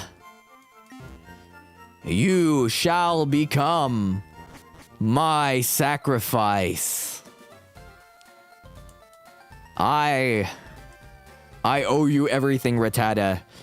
And I apologize for the trauma I'm about to put you through. All right, let's just get like 10 of these. Oh, maybe not 10. Like 5 of these. Just grab a bunch of balls. Yeah. Which Pokemon do you find cute? Wait. I'll talk about the cute and then I'll go back to Pokemon Master Dungeon. We're gonna sacrifice Rattata here. Let's just make sure this works first. I'm gonna save before we do this. Oh boy. Oh boy. Let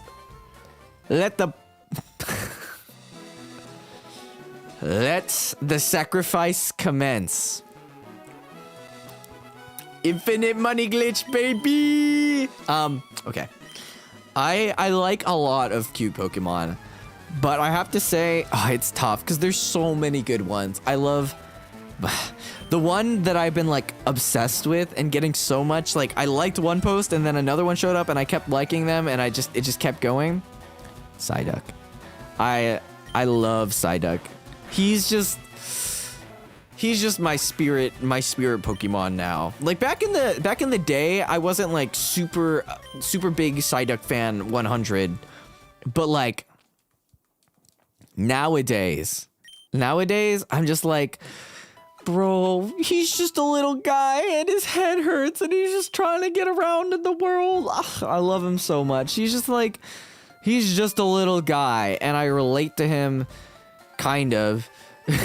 I'm not such a little guy. I'm not as little of a guy as him, but like just sometimes I'm just a duck, man. I just want to be I just look at people with the blank stare, 1,000-yard stare, and I'm just there like I'm just there.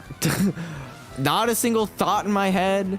There's nothing between my two eyeballs, nothing in my skull. I'm just a little guy doing my best. I'm just quack, Psyduck, pick my nose and drink my beer. Can you imagine Psyduck drinking a beer? He just he gets his little arms and he sips in the bill and just it's the cutest thing. How does that not kill me? Sorry. Thoughts on Sylveon? I like Sylveon.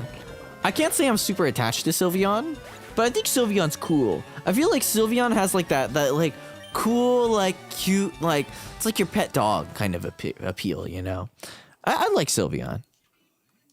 Oh, that's my alarm going off again. Hold on. Like, I like Sylveon. Yeah. Just a little guy. Misty Psyduck was the fave trainer. Yeah. Oh my god. The OG anime, so much nostalgia. They don't make kids shows like they used to. Especially the English dub. They really don't be dubbing stuff like they used to back in the day. You know? Yeah. Ralts is just the littlest, greenest guy. Yeah, he is just a little green guy. And, you know, I respect that. He's just a little green guy. He's just a little lost, a little scared, a little shy. But, like, at the end of the day, you're just a little green guy. Love Baynet. Baynet, yeah. Honestly, I like Baynet too. I feel like Baynet is underrated. Baynet's like, you know, he's just chilling. He's just having a good time. He's just there. He might be dead, but like he's there. Thoughts on Helioptile? He's also just a dog. Like he's just your pet dog. He's cute. Like he just goes around and he just does stuff. I miss the jelly donuts. Bring back the 4 kids' names. Exactly. Oh my god, I miss the jelly donuts memes too. Yeah, he's just a cutie. He's just a little guy. Like they're all just such little guys, man. Like sometimes you just want to like hang out with your little Pokemon plushie and like just a little guy. But I will say my OG is still Pikachu. Like looking in the corner of my room right now, I have this Pikachu that was given to me when I was like 3. And it's like one of the OG plushies that was like, yeah, it was a hand-me-down from someone. And I took that Pikachu everywhere. It was bigger than me at one point, and then I took that thing everywhere. Every family trip I went on, any trip I went on. I think I even took it on school trips. I had that thing through high school. I still have it, actually. I was inseparable. Even to my sleepovers with my friends, that thing was always there. He was always with me every single day without fail. I was like rubbing my face on that thing. He was like, yeah, seeing Meep inspiration. Exactly. Actually, Meep's progenitor. Like, that thing, he's been with me. I had my little voice for him before my voice dropped. He was like, I talk like Pikachu. And I used to like just talk like that. My mom thought I was weird. Probably all the other kids did too, for good reason. Well, I took it everywhere. He's like, and eventually we had to wash him. But my mom didn't know how to wash him. I mean, who knows how to wash a plushie that's like a foot or two tall? We took that thing everywhere, and like, it went through stuff. Okay, this is a bit of a digression, but like, my dad had a phase, my tomological dad there had a phase where he got really into motorcycles. And like, he wanted to take me on the back of the motorcycle for a trip. For some context, I don't like motorcycles that much. I mean, maybe nowadays I'm fine with them, but as a kid, I was like, I just want to stay inside and play Pokemon. So like, and I just want to hang out with Pikachu. And so, but my dad really liked his motorcycles. So he just kept like, yeah, well, many things he tried to get me into, and part of his agenda for getting me into motorcycles was like, we went on a motorcycle trip where I rode on the back of the motorcycle, and I was like, I'll go, but we have to bring Pikachu. And this was like a 3-day motorcycle trip where like we're camping off the motorcycle and stuff. He was a cool dad. I mean, he's not dead. He is a cool dad. But like back then, yeah. And I was like, I don't want to go on motorcycles. I want to go inside. I want to stay inside and play Pokemon. I don't want to be seen driving around on your motorcycle because people are going to think I'm cool, and then they're going to talk to me and realize I'm not actually cool, and then they're going to think I'm a loser. Which they would have thought anyways, but still, it's like betraying their expectations, and I don't want people to actually think I'm cool, because then they're gonna offer me free drugs, and they're like gonna think I'm gonna become like a bad boy, and then I'm gonna be a failure. I did it. Like, there was a weird train of thought of like, if I'm cool, I'm gonna end up hanging out with the wrong crowd, and then if I'm hanging out with the wrong crowd, I'm gonna get into drugs, and then I'm gonna be 15 years old overdosing on like a cocaine or something and dying, like and like I'm gonna mess up my life at a young age. Like, this was the stereotypical sheltered kid, like, doesn't know anything about the world. I'm gonna smoke one. It's like that meme where it's like, you smoke one cigarette and you're dead, kid. I smoked a cigarette and I'm 15. How much longer do I have to live? I'm sorry to say it, kid, but you got 3 days. Like, it was that. Middle school refusing to get Instagram. Exactly. I was such an overthinker. I still am an overthinker. I didn't realize how much of an overthinker I really was, but like, yeah. I was like, I don't want to ride the motorcycle, Dad. I want to play Pokemon, and I want to be a nerd, and I don't want to hang out with the cool kids, because then I'm going to do drugs, and I'm going to go crazy, and then I'm going to fail in life. Meanwhile, the real being a loser was me being a nerd playing Pokemon. Well, I can't say that. That's not true. But yeah, and here I am. Infinite money glitching my casual playthrough of Pokemon Fire Red, guys. Here I am, a working, functional adult, infinite money glitching Pokemon Fire Red after work on stream. Even the story, yeah. It is what it is. So, anyways, I took that Pikachu everywhere, including on that motorcycle trip. And that Pikachu, he saw things. And not just on the motorcycle trip, but like, this is just one example. Like, he's traveled around the world on whatever trips I've been on with my family or whatever. And yeah. I hate to say it now. I love that Pikachu to death. I still do. But he's not yellow anymore. And anytime I bring him out at parties, because I have him like with me, like in my room, like right over there. I'll post a picture after stream. Rate my Pikachu out of 10. Anytime I bring him out at parties, like, he's sanitized. Okay, well, also wait, there was a phase where like I got like kind of sick and like I had really bad allergies, and my mom was like, it's because of the Pikachu, because it's collecting so much dust and you have that thing everywhere. So to kill the dust mites, we shoved Pikachu in a freezer. Because supposedly freezing the Pikachu, like, not freezing the Pikachu, but freezing the dust mites, like, helps like kill the dust mites so that it like makes it more allergen safe or something. I don't know, man. I don't know if that's true. Maybe it's true. But we smashed that thing up and shoved it in our tiny freezer.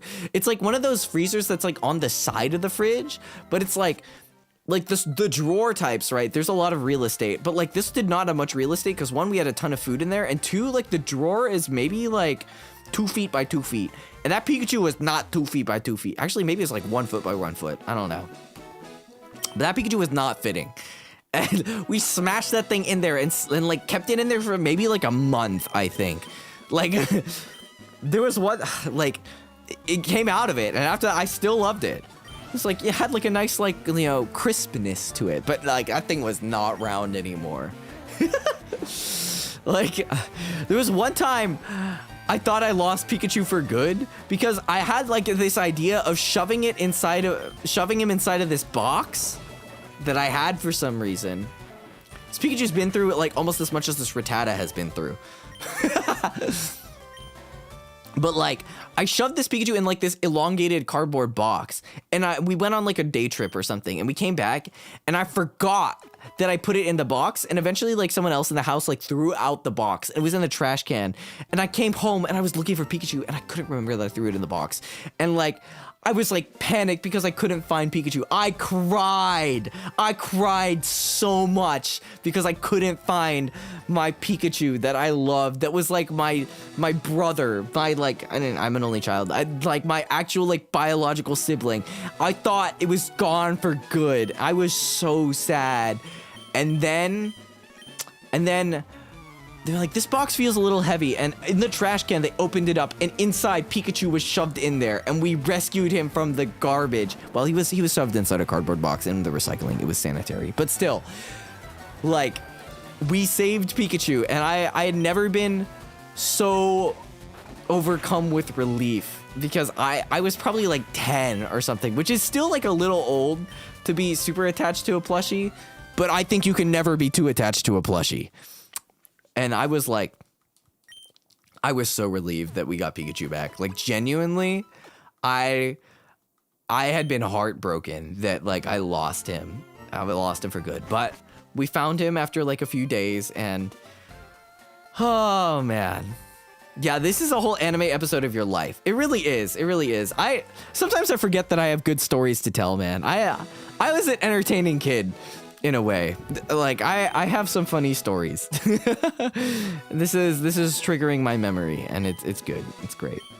But like, man, good times. Like I miss those days. Want to look for my Pikachu plushie? It took me a minute to find him. Yeah, thank God, man. Thank God for our plushies, you know. But like, so yeah, he's been through a lot, and like, whenever I bring him out at parties.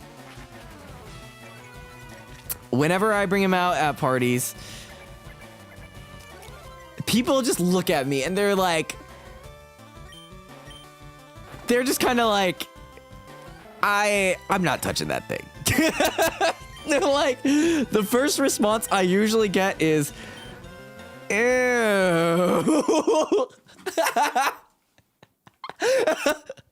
They're like, here, you can hold him. They like I put it on the couch, and no one sits near it on the couch. No one sits in the exact same spot where that Pikachu has been the entire night. Like, I'm like, here, you can hold him. They're like, oh God.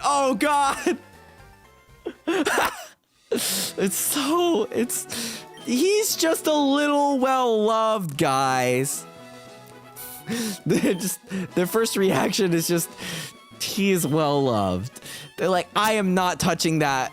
I'm not getting near that. I am not breathing in the air around that thing. I'm like, no, he is perfectly sanitary and friendly. He has been bathed too many times. In fact, I think the bathing was partially his downfall because like the water like knotted up the stuffing inside of him. So like, it's like he has like, like his organs are like all misplaced or something. Like he has like a horrible knot in like his left shoulder that you can feel, and it's a poor guy, man. Poor guy.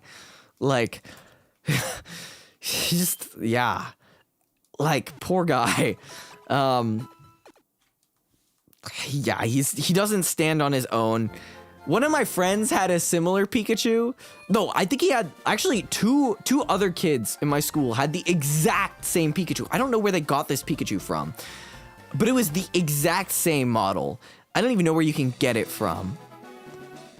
But like, yeah. Like, and like, I'm sure if you look at their Pikachus now, it's still perfectly shapen and like fluffy and soft. I feel like I saw one recently. Where would I have seen one recently? I'm trying to think. Where the heck, who had a Pikachu?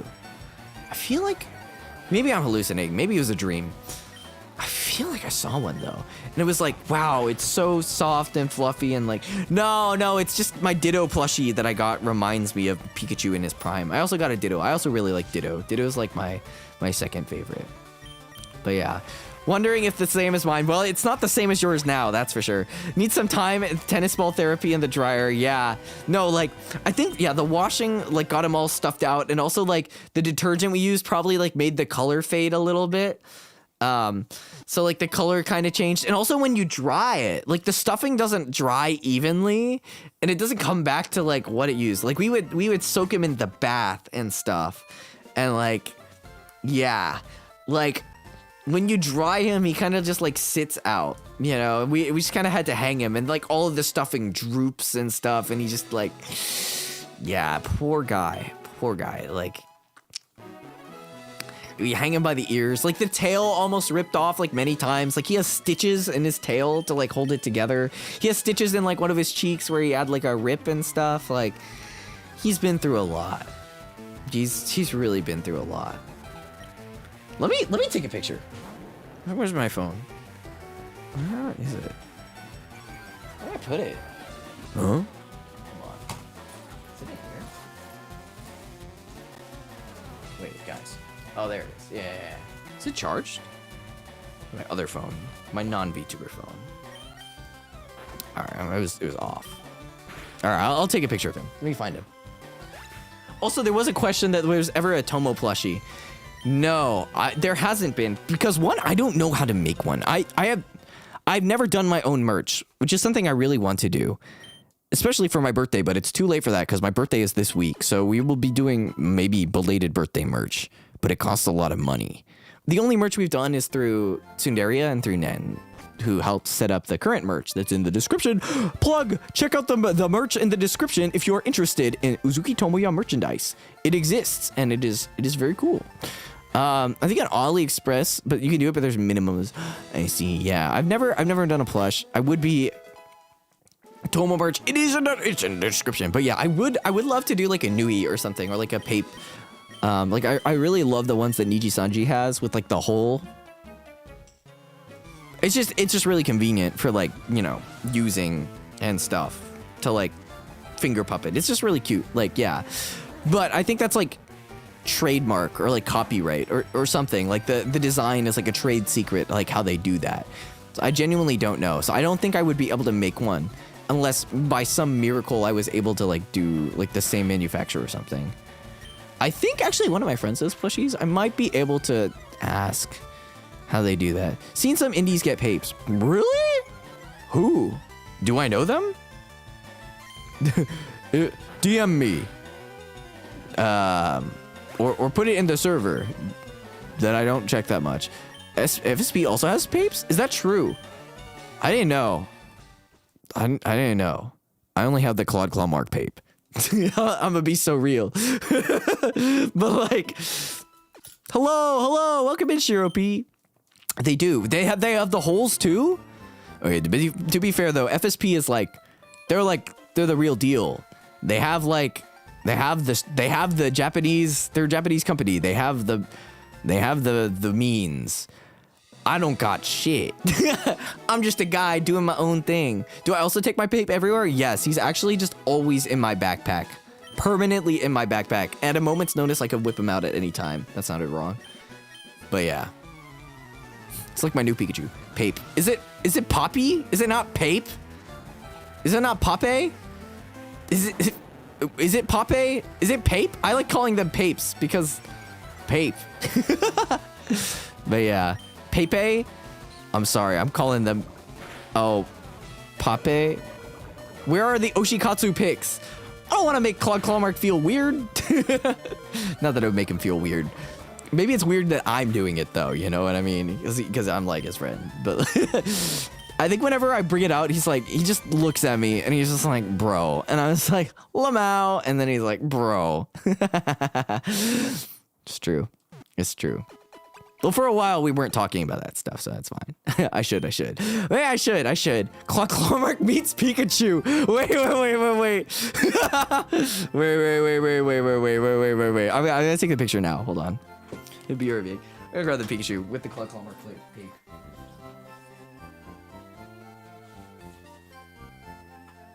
Oh, he's kind of smashed in my backpack. Okay. Take him next to Meep here.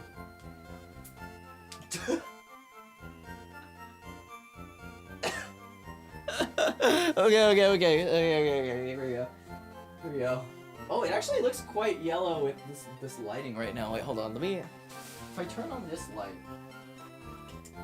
I feel like it doesn't capture it without a certain amount of. Maybe the flash will help. Yeah, that's better. Maybe I do need flash.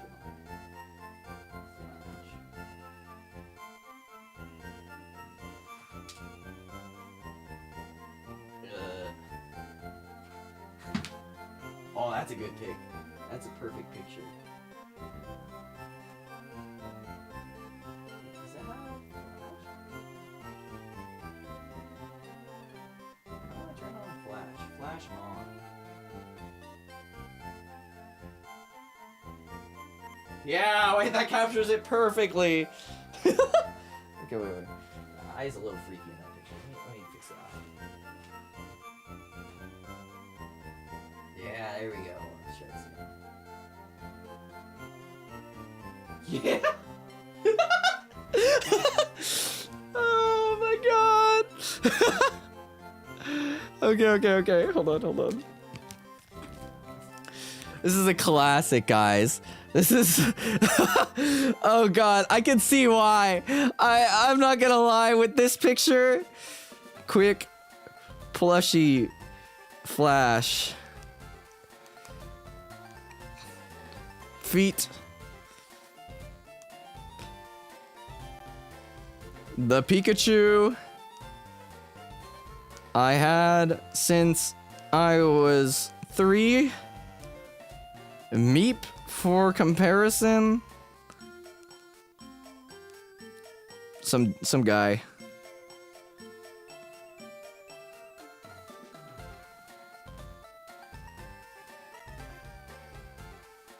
It looks so bad because I used flash. Wait, hold on. Let me do some photo editing real quick. Hold on. Can I make this like? Can I really bring out the qualities? Alright, let's go exposure. Ooh, I went too far. Oh yeah, exposure up for sure. Brilliance. I feel like nah. Maybe not that much exposure.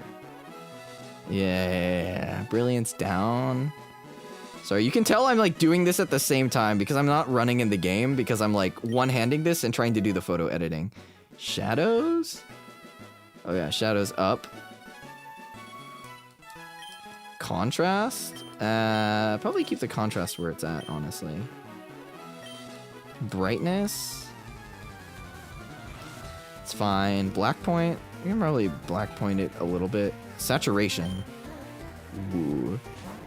Nah, keep the saturation where it's at. Vibrance. A little bit of, nah, that's fine where it's at. Okay, this is fine.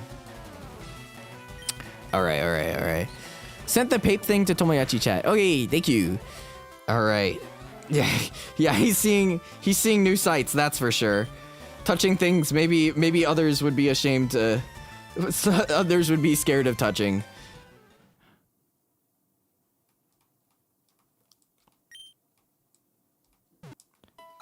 All right.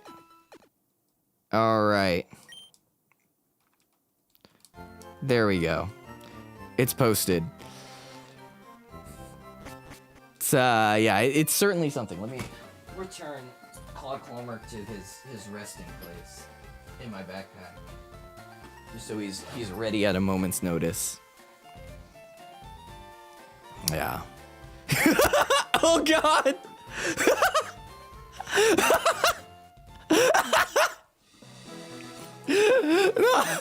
Yeah, well, I was expecting worse. That's fair. I feel like the pictures maybe don't encapsulate it in its full. Like, you kind of have to see it to really experience it, but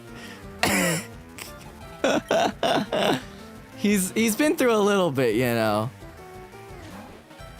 Like, honestly, I don't think it's that bad.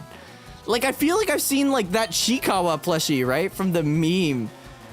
It's okay. Yeah, he looks a little grungy, right? But it's not like the Chikawa that's, like, covered in dirt, right? Like, from that meme where the guy washes it and returns it to the perfect white. Like, that's not this thing. Like, he's still kind of yellow. I don't see why people call him green. He's been through things. He's just been loved, It's more the shape than the color. I would sit next to him. Yeah, exactly. See, he's not that bad of a guy. He's just a little guy. I don't know what all the fuss is about. Like, bro is just there. There's nothing wrong with being a little well-loved. He's just misunderstood. Exactly. You would hold him for me? See? That's what I'm saying, man. No one really has gone through some stuff. To be loved is to be changed. Exactly. Okay. I'm gonna put that up, guys. This is the new pin. This is a pin message.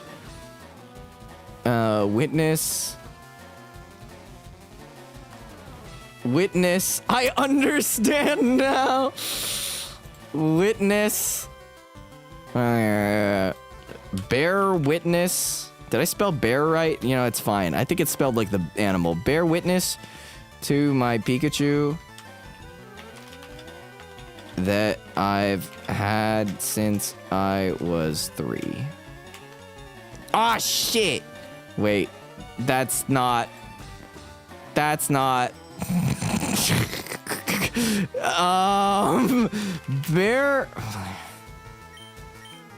Bear witness to the Pikachu I've had since I was 3.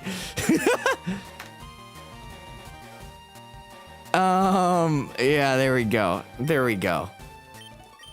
Loved is an understatement. He is loved by... Yes. Yes. He is loved. That is a statement. Wait, did I pin it correctly? Hold on. No, yeah, I did pin it. Thank God. Pikachu doesn't need to evolve. He already has over the years. Yeah, he's level 500. That's how old he is in Pikachu years. Legitimately. He is very loved. He is the most loved plushie in my collection. Oh, to be loved like your Pikachu. I wish someone will find love as my Pikachu has been loved. I wish you all will find love the way that my Pikachu has found love. He has been loved more than he's been loved more than any potential ever future child of mine will ever be. He will have experienced more than any person or human I will ever interact with in my life will ever have felt. The duality of the replies. Wait, I have to look at the replies. I haven't looked at the replies on this. No. Just a small guy among yellow titans. I think you can put the guy that rests on the left now. She's lobotomous. The big three. So true. His eyeball, his eyes are fine. He's just got some lashes on the right. It's just the mascara, guys. Oh, it's perfect. He is everything. Part of my soul lives with him. I swear. Oh goodness. Oh goodness. Yeah. The goodness that resides in his heart. That is for sure. Don't put him down. Oh, to be thrown in the dryer like this Pikachu. More. Guys, I understand now. He's just seen some things, guys. He's just seen some things. It's just the 3/4 angle. Exactly. It's just portrait, you know. He's posing for the camera. Guys. Oh man. He's been through. It's the opposite of this Rattata. This Rattata is not well loved. This Rattata is a sacrifice, a pawn in the mere scheme of things. But Pikachu is more than that. Pikachu has been loved and experienced everything, every emotion, every season, every location, every moment of my childhood has had Pikachu there alongside me. It is not an understatement to say that Pikachu defines the first 15 years of my life. Probably. Well, except for before I had him, when I was like 1 to 2. Pikachu defines my earliest conscious memories, actually. I think I genuinely cannot consciously remember a time in my childhood before Pikachu. Every single memory I've had of my childhood, my early childhood, has been post-Pikachu. Refresh the replies again. Oh my god. Hold on. We refreshing here. Is Botox an option? No. Maybe with stuffing? This is the small yellow guy among. Oh wait, I read that one. Botox is insane. What the heck? Oh my god. He's just been through stuff, guys. He's just seen the world, and the world has seen him. Is there but something wrong with having experienced life in the fullest? It is hard to say. You would be hard pressed to find another plushie that has experienced the world as that Pikachu has.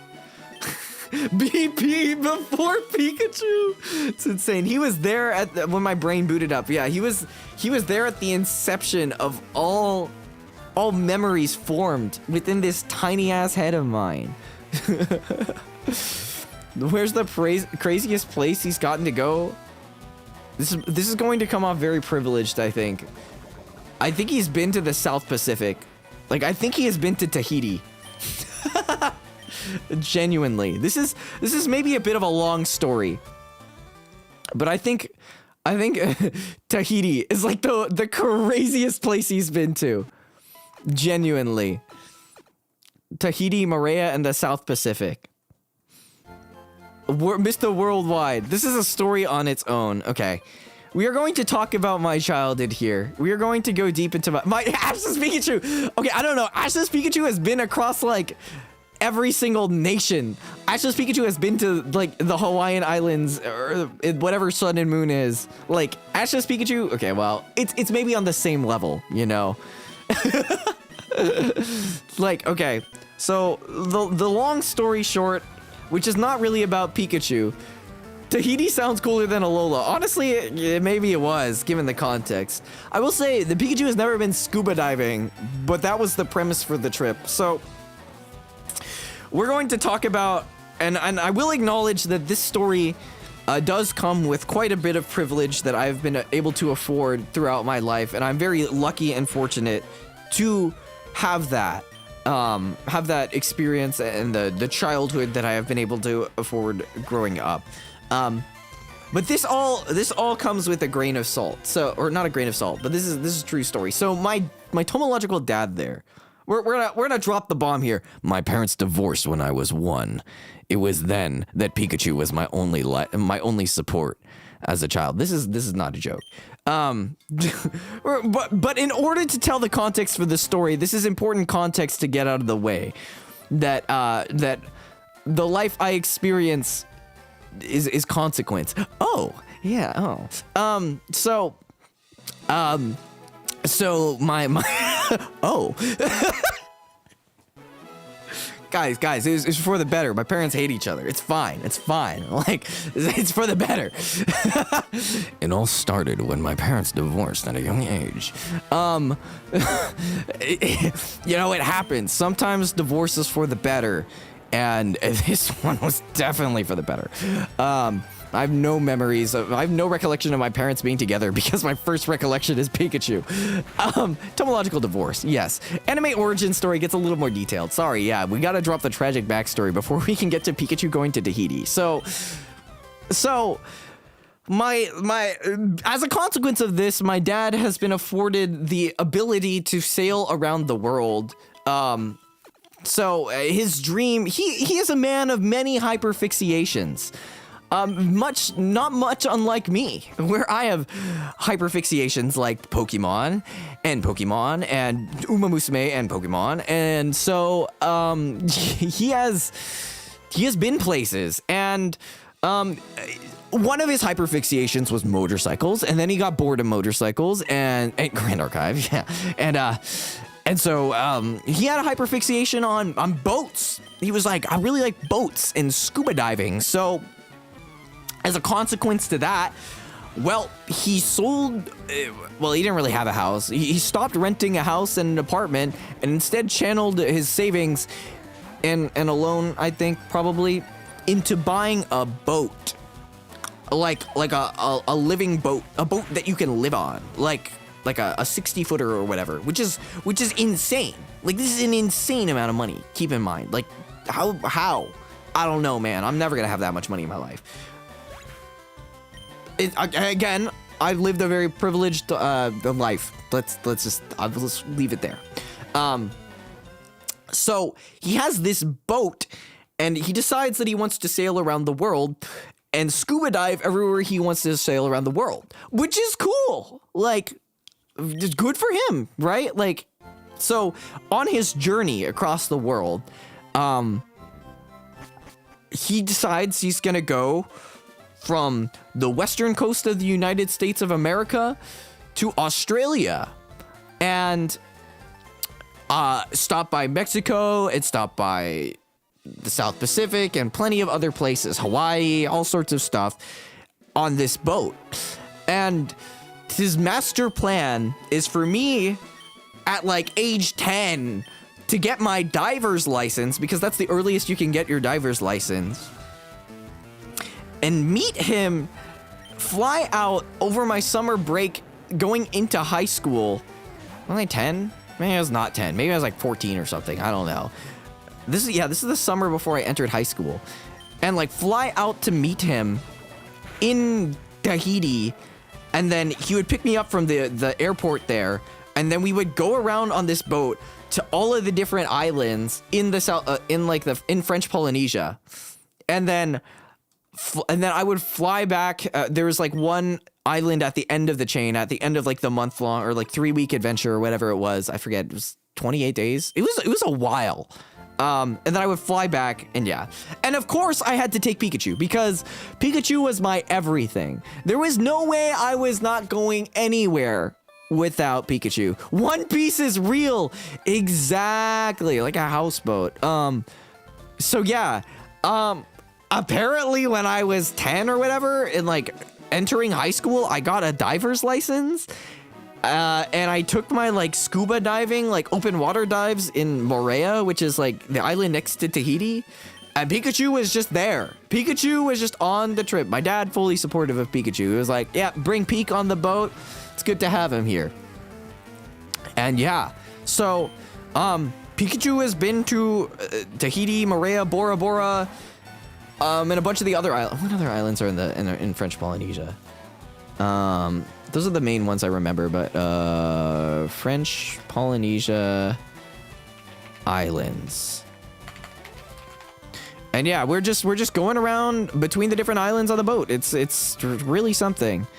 Oh, I think it was the Society Islands and the Marquesas that we went to. There's a lot of islands. Yeah, Tahiti, Moorea, Bora Bora, oh, Raitea.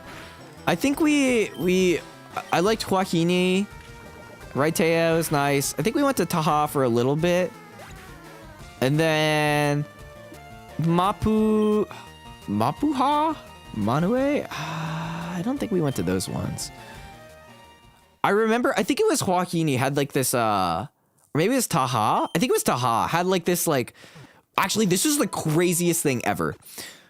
It's like, I don't even know how to explain it. It's like a current bed that you can snorkel through, where like the current, like you can just sit in, like it's going into the island, and you can just sit in the current, and it takes you over like this little coral reef, at like whatever, like 10 miles an hour, or maybe 5 miles an hour, and you can just drift through it, and you can just take the boat or like swim back around to the top of it and like run it, and it's like a 5-minute like scenic just like current run, and you get to see all the fish, and it's actually like the most insane. I think that's like one of the most insane things I've ever experienced in my entire life. And I remember like the day that we were on that island, I just like did that over and over again until it was like evening, and then I saw a shark like two feet away from my face, and I was like, oh fuck no, I'm getting out of here. But like that was like an unforgettable experience until I wanted to get out of there. Yeah, lazy river. Yeah, actually, I gotta get a captain hat accessory at some point. Yeah, actually though, it was an insane adventure. I can't believe I went on that. Like, also, who brings their like 12-year-old on like a? Anyways, I felt very out of place, but it was really unforgettable. Did Pikachu come into the water with me? No, you didn't. I fear he would have smelled even worse with all the salt brine on him. Like, well, okay, he doesn't smell bad. Like he's fine. He's very freshly scented. He smells fine. Like he's a good guy. He's a good guy. But yeah, he did not go swimming with me. Pikachu was not the surfer. I don't think I took him onto the islands with me. But yeah. Oh, you saying no? He smells fine. He smells fine. But yeah. I don't know. My dad and his hyperfixations. My tomological dad there missed the chance for surfing Pikachu. Yeah. But it certainly was an adventure, to say the least. Pikachu got to experience it with me. I don't know if I have any pictures. Yeah, I will say that's probably the most beautiful place I've ever been to in my entire life. And I don't think I have the money to afford a stay there anytime soon. Like, that is not a vacation I'm going to be going on in a long time. Let's see. Wait, let me just see. Like, what are flights like? How much does it genuinely cost to fly there? Like genuinely. Wait, what? It's only like $300? Wait, what? Oh, shit. Wait. How much are hotels in Bora Bora? How much are these? Genuinely. What is this? Oh, they have a different currency. Yeah, I forgot. How much is this? And then I can just divide it by half. All right. To USD. Oh, holy moly! That's insane. Sorry.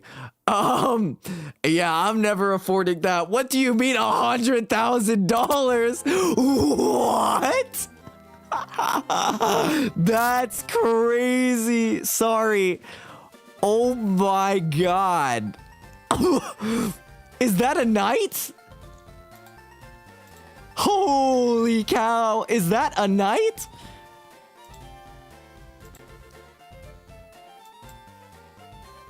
Okay, this one's like $50,000. But like, is that a night?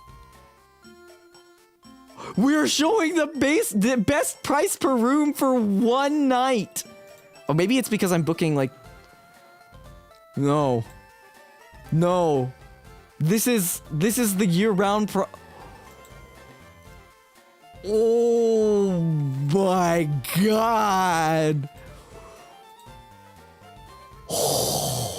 Maybe it is more affordable to buy a boat than it is to do this vacation. I will say my trip did not nearly cost that much money. It cost $300 to fly to Tahiti. That's like not that bad. But like,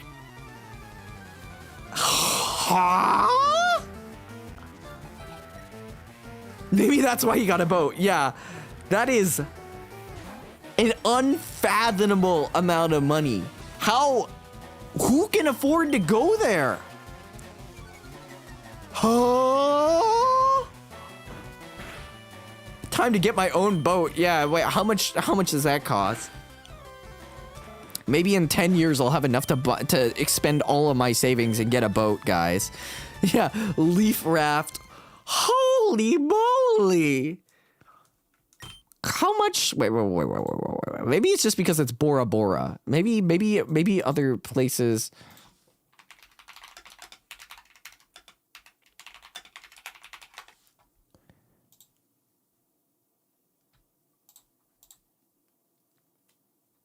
Search. How much? Ow. Some of these on the other islands are like $100. Ow. Wait. That's like not that bad. Huh? What's going on with Bora Bora? Maybe I just looked up hotels and maybe that's why. I looked up like resorts. Maybe. Yeah. Surely it's not that expensive, right? Surely.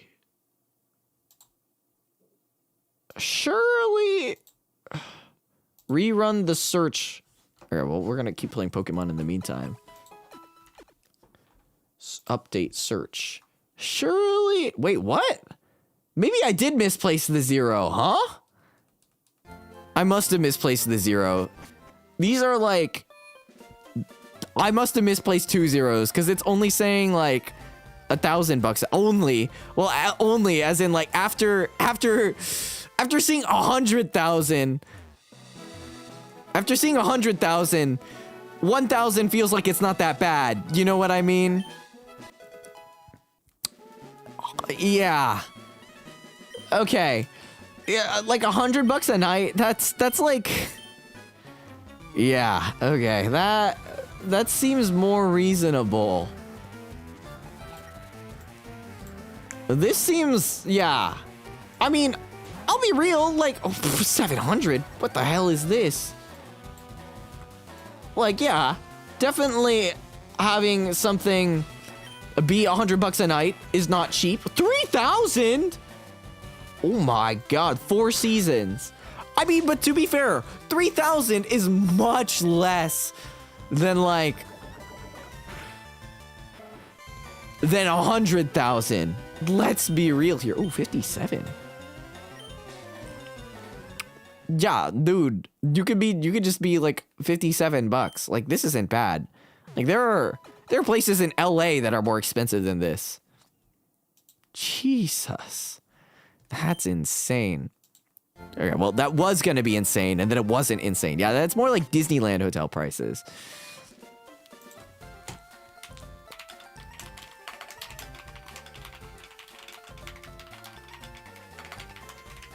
All right. We're going back. We're going up the bridge. Okay, here we are. Oop, misclick. Let's see, any other replies? You can put the guy on the left. Well, your Pikachu? Yeah, well loved. Go with the Pokemon, the Pikachu GIF. Yeah, GIF. Classic. And yeah, I have watched this Pikachu, guys. Pikachu looks like he's melting away. He's seen things. Can we compare that to Disney World prices? Wait, how much are Disney World prices? Disney World hotel prices.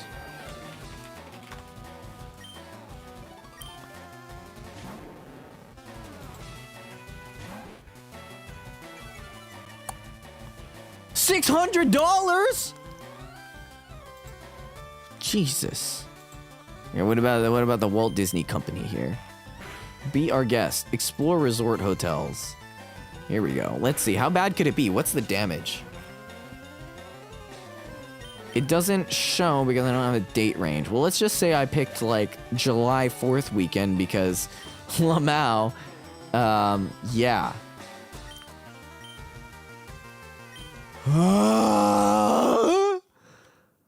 $600, $740. Oh, 1,000.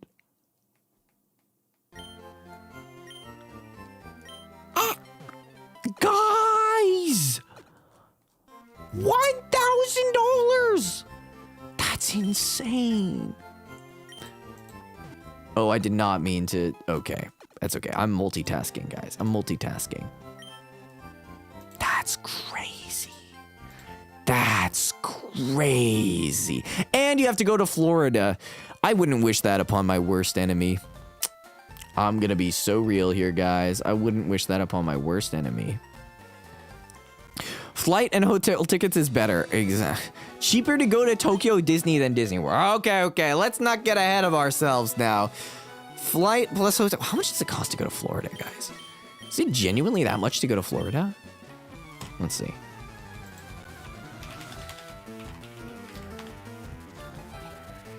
Let's just say I was booking a flight like July 4th.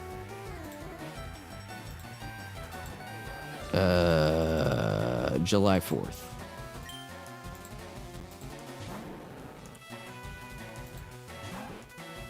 Florida.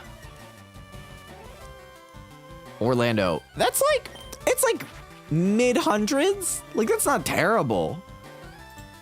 What about to Japan? Tokyo.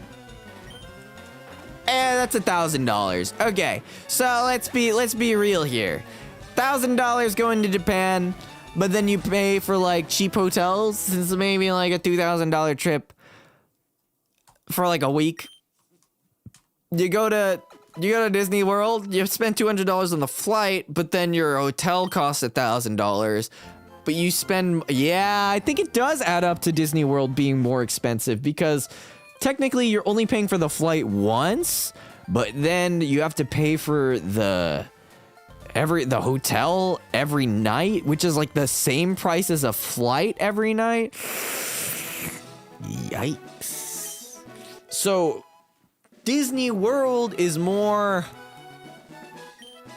cheaper for a shorter stay, which seems worse value, versus Japan is cheaper for a longer stay, which is like more value because you get to stay there for a longer. But I guess PTO wise, if you only have a little bit and you're gonna blow a ton of money, it's gonna be going to Disney World. I don't know, man. I don't know if I actively avoided going to Florida. I wouldn't go to Florida unless I absolutely had to. There's like Florida men there. They have alligators, bro. That stuff's scary. It's pretty scary. Juicy Zip Air tickets are tempting always. That is true. Japan food prices, yeah. Keep in mind, then you have to pay for Disneyland prices if you go, or Disney World prices if you go to Disney World. But if you go to Japan, you get to pay Japan prices for stuff, which is like not that bad. All things considered. I would love to go to Tokyo again. Actually, I really want to go to Hokkaido of all places. Hokkaido is like, yeah, that if I had to pick one place to go, it would be Hokkaido. I've never been there, but like during the winter with like friends and then going skiing or like learning how to snowboard in Hokkaido, that's like where I want to go. That's where I want to be. Get that milk straight from the cow. I don't know why I did that. Just yeah. The fresh Hokkaido milk. That's the good stuff. That's what I'm saying. Tokyo Disney, like $70 a day, right? Like that beats like $500 a night. That's crazy. Don't think I'd survive Hokkaido winters. Yeah, I would just become a ball of like clothes and go outside, sweat my ass off, and then hate my life, but it would be beautiful. I feel like I want to go once during the spring to see like the fields and like stuff. Like there's some like, I don't have touristy plans to go anywhere except for Hokkaido. Like that's the one place where I'm like, if I'm going to make tourist plans anywhere, it's going to be there. Milk says the lactose intolerant. Yeah, I had diarrhea today because of my lactose intolerance. I was like, I can tolerate this mocha that I drink every day. Certainly, I could do it. I went to 5 minutes before stream. I was praying on the porcelain throne. Yeah, is that TMI, guys? Is that TMI? I think it's a little TMI. How many nuggets do we have? I was in 37, that's not bad. I can tolerate it. I could not tolerate it. There was no tolerating whatever came out of me. That hurt. That was not an experience I want to experience again, but I will experience it again tomorrow when I drink the same mocha. I should just get black coffee, guys. What am I doing? Can I ski snowboard? Yes. Actually, so funny story. I was actually raised skiing. I think I still remember Pikachu first, but apparently I was skiing before I even met Pikachu, which is saying something. I take my lactate. I do! I swear, I take like 2 lactates and it still gets me. I think I'm becoming less tolerant. I have to tolerate myself. I saw this girl who chugged skim milk for 2 weeks straight and she cured. I think I saw that video too. I didn't watch it yet, or I haven't watched it yet, but I think I saw that too. Yeah. Where am I gonna get 2 weeks to subject myself to rabid diarrhea though every single day, guys? I don't know. I don't know if I have 2 weeks of my life that I can sacrifice to the toilet. But it would be nice. Is this a nugget farming stream? I was wondering why Mr. Rat was getting poisoned so much. Yes. Yes, we are just nugget farming at this point. Well, we got to this point and then I'm like, I want to infinite nugget glitch. So here we are. We are infinite nugget glitching. Because we can. The most efficient way to make money in Pokemon Fire Red. And maybe any Pokemon game for that matter. My bowels will be cleansed. I don't know, man. I don't know. Do it for the mocha. You're right. I would love to be able to drink milk again, man. It would be so great to not have to order oat milk with every single boba order I get. Sounds like you're getting ready for a colonoscopy.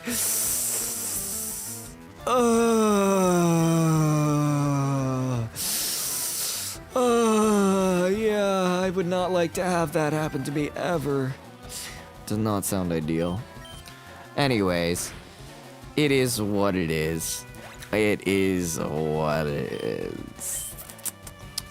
Where was I? So skiing, guys. I was like born skiing. So funny thing, my parents that divorced, by the way.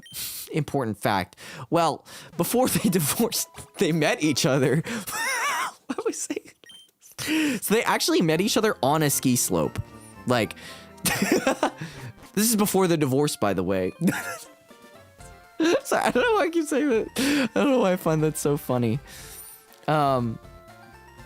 So they met on a ski slope. Maybe this is saying don't find your partner on a ski slope, but like, it's actually a really cute story if you think about it. Do people talk about how their parents met on stream? Is this like a thing I'm not supposed to do? I don't know. It's an interesting story, but your bunny's on ski from day one holding a Pikachu. Actually, that's like a cute art concept, actually. But yeah, very important detail. They got divorced. Adds context. No, so, my mom, my Tomoyachi mother is a very big skier. Like she grew up skiing. Like her family's always skied. It was cheaper back then, trust me. Now it's a rich people sport, and like, yeah, I can't afford to go skiing. Well, I don't want to afford to go skiing because it costs so much. But like, So yeah, she's a really good skier. Her family all skied. My dad, I think, learned how to ski at some point. He's also pretty good. They do like double blacks, no problem. They're skiing like the toughest slopes on the ski slopes and whatever. So they meet, and the ski place they meet at has a gondola. And so what happens is my dad is with his dude bro friends in his like 30s. You can imagine this, or maybe like mid 20s. Oh God, mid 20s, early 30s. God, like that's the age range some of us are approaching. Okay, I don't want to speak for you guys, but like, sorry. Sometimes I think about my age. I won't say where I am in my age, but I'm just saying, the further you get into your 20s, the more the impending doom of your 30s feels like it gets closer. I'm just gonna say that. Would your tomological parents be half bunny like you, Tomo? Yeah, if they're both half bunny. Wait, who is the bunny? My mom and the dad. Maybe I'm adopted, guys. I don't know. It's going by so fast, guys. I don't want to think about it. Time to go skiing, I guess. Yeah. My mom giving up on me dating. Oh no, guys, don't give up on hope. There's hope for everyone out there. Okay, I shouldn't say this. I'm going to say. Never mind. I'm not gonna say it. But something exp. That's all I'm gonna say. Anyways, so my. Anyways, so where was I? I lost track of my story. So my parents, like, yeah. So my mom, my tomological mother, really, really good skier. Probably better skier than my dad, honestly. Don't tell him I said that. An MMO. Don't worry about it. Met on EverQuest and Divorce too, so you don't mean to meet your love on an MMO either. That's crazy. Holy shit. The lore drop. I'm sorry. Holy shit. Oh my god. Love isn't real, guys. Love isn't real. But anyway, so they're going down one of the most popular, like, Black Diamond slopes. And I won't say the name of it because I will immediately tell the ski resort, which will kind of tell things about it. So I won't say the thing, but like, it's like you go up the gondola and it's like the double black that the single black that everyone skis down that like knows what they're doing, you know. And they shred it. Like, I think I've gone down that thing like straight down before. I took like a half a turn, and I think I almost got pulled over by the ski patrol for going too fast. But anyway, so there are many things I shouldn't have been doing on skis at the age I was doing, but I was doing them because yeah. So that was my one sport I was allowed to be good at. Met at a wedding. What the heck? Yeah. Wait, that's crazy too. What the heck? I mean, I guess that makes sense. If you're gonna find love anywhere, it's gonna be at a place that's about celebrating love. But anyway, so my mom like blitzes down like the run, and like my mom and her girlfriends, you know, they're all good skiers and they're shredding down the slope. And then I wasn't there for this obviously because I wasn't born, but like apparently my dad and his dude bro friends are all, like, they're like, damn, they can kind of ski, and they're like chasing after them. This is like very much like stuff that happened in the 1900s that would be considered really creepy nowadays, probably. Yeah, or a farming mom. Yeah, dude, my mom's actually pretty cool. Like, legit. My parents are actually really athletic, and I don't know what happened to me. I'm here playing Pokemon, resetting for nuggets. Not even resetting. Welcome in, Riz. Thanks for stopping by. Yeah, no, it's all right. It's all right. We're talking about how my parents that are divorced met. I just need to say that. I don't know why it's funny. It shouldn't be that funny. Divorce isn't that funny. In fact, it was very traumatic as a child, but it's fine. It's fine. But so my dad and his friends are chasing down my mom and her friends, and they like manage to catch them so that they can ride up the gondola from the bottom to the top again. Yeah, cope with humor, right, guys? Cope with humor. So they pile in and they manage to like get in the gondola with like the girls on one side and the guys on the other.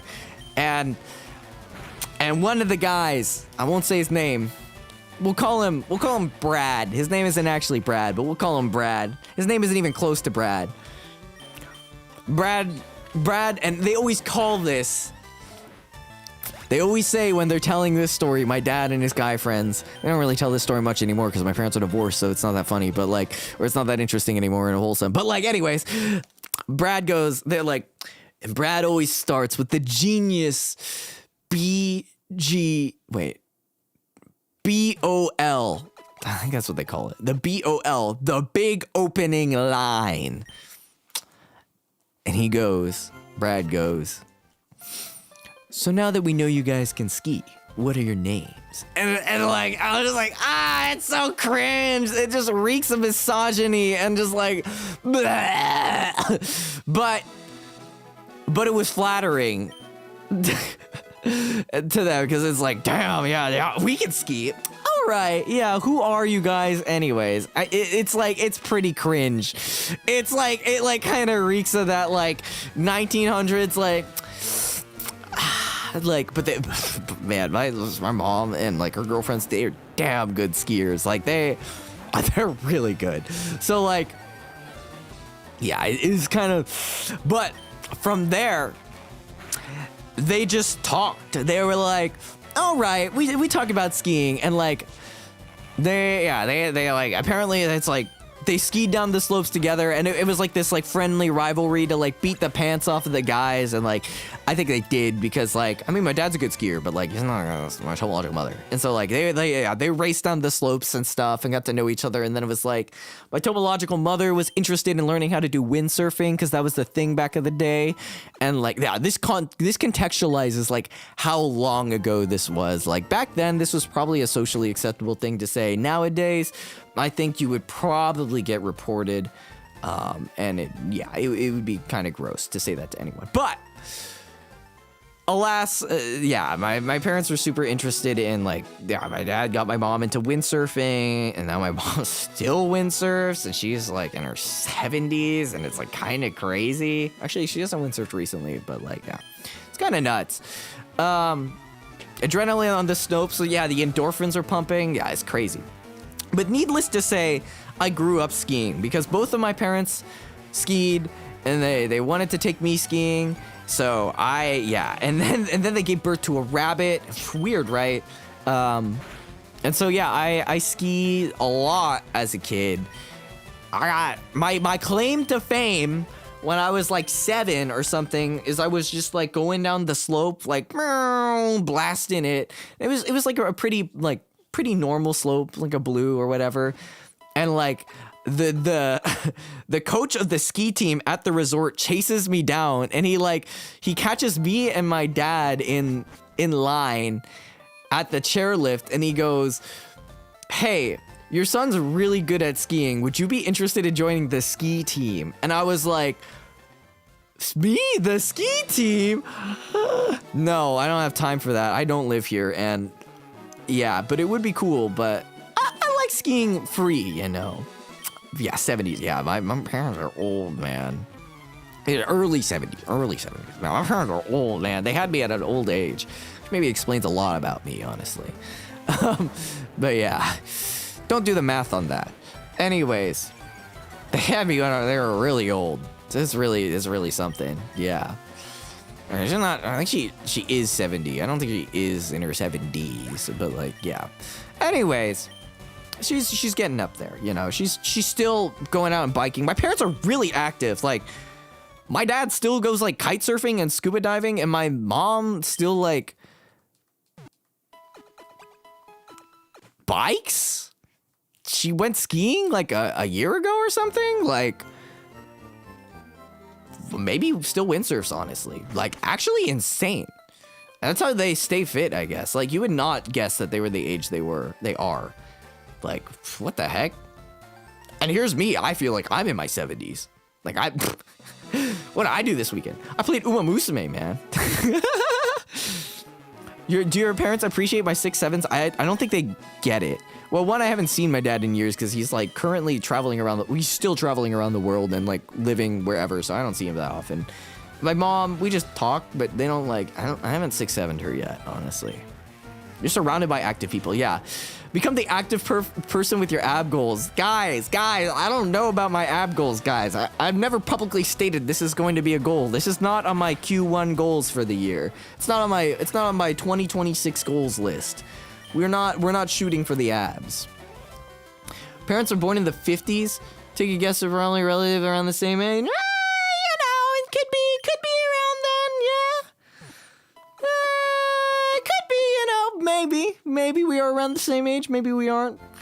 I mean, I'm pretty sure you can tell by my my childhood stories that you can probably place me in a range, and you can place. I mean, clearly I'm above the age of 18, and I'm not super old, but I'm not super young. You can put me there. Next, Grand Archive turning on top of a mountain. It's in your blood. Yeah, I can't wait for the season 17 of Grand Archive. Maybe season like 57 of Grand Archive, where it's like Yu-Gi-Oh, where they're on motorcycles, but like we're skiing and playing Grand Archive, and the loser falls off the mountain and dies. Sounds like an exciting way. Yeah, Kurugamesh, man. Kurugamesh. Look back up to your undead Pikachu plushie. He's just well loved. He's been through a lot, guys. Respect. Put some respect on his name. As I kill my Rattata for like the 50th time, Lamau. Someday I'll be able to progress in this game.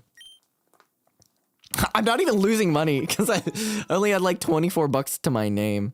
It's pretty funny. A lot of history in that Pikachu. Yeah. Too much, some may say. But yeah. What was I saying? So like, yeah, Pikachu is just he's been through a lot. He's been through too much even. Do you fuck with Beyblade? Oh hell yeah, dude. I love Beyblades as a kid. Oh my god, wait. Okay, funny story.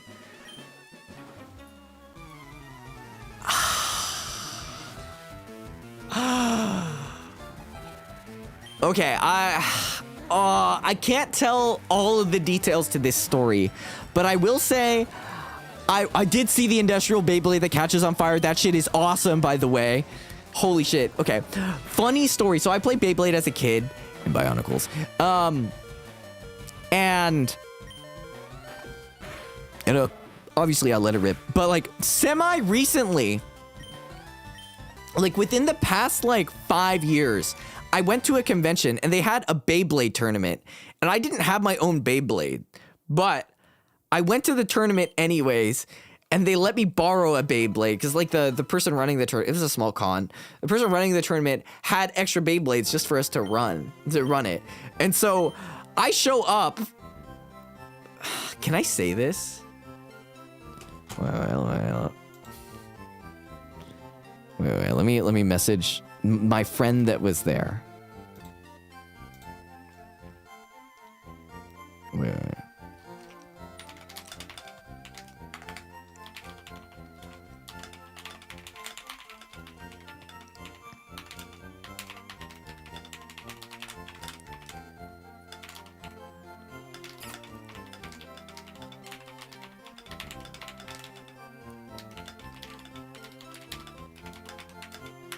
Hold on.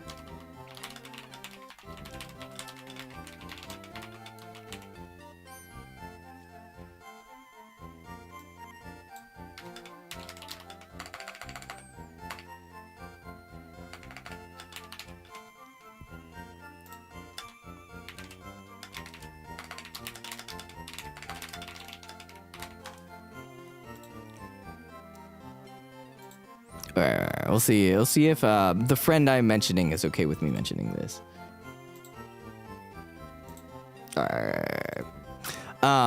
Yeah. So,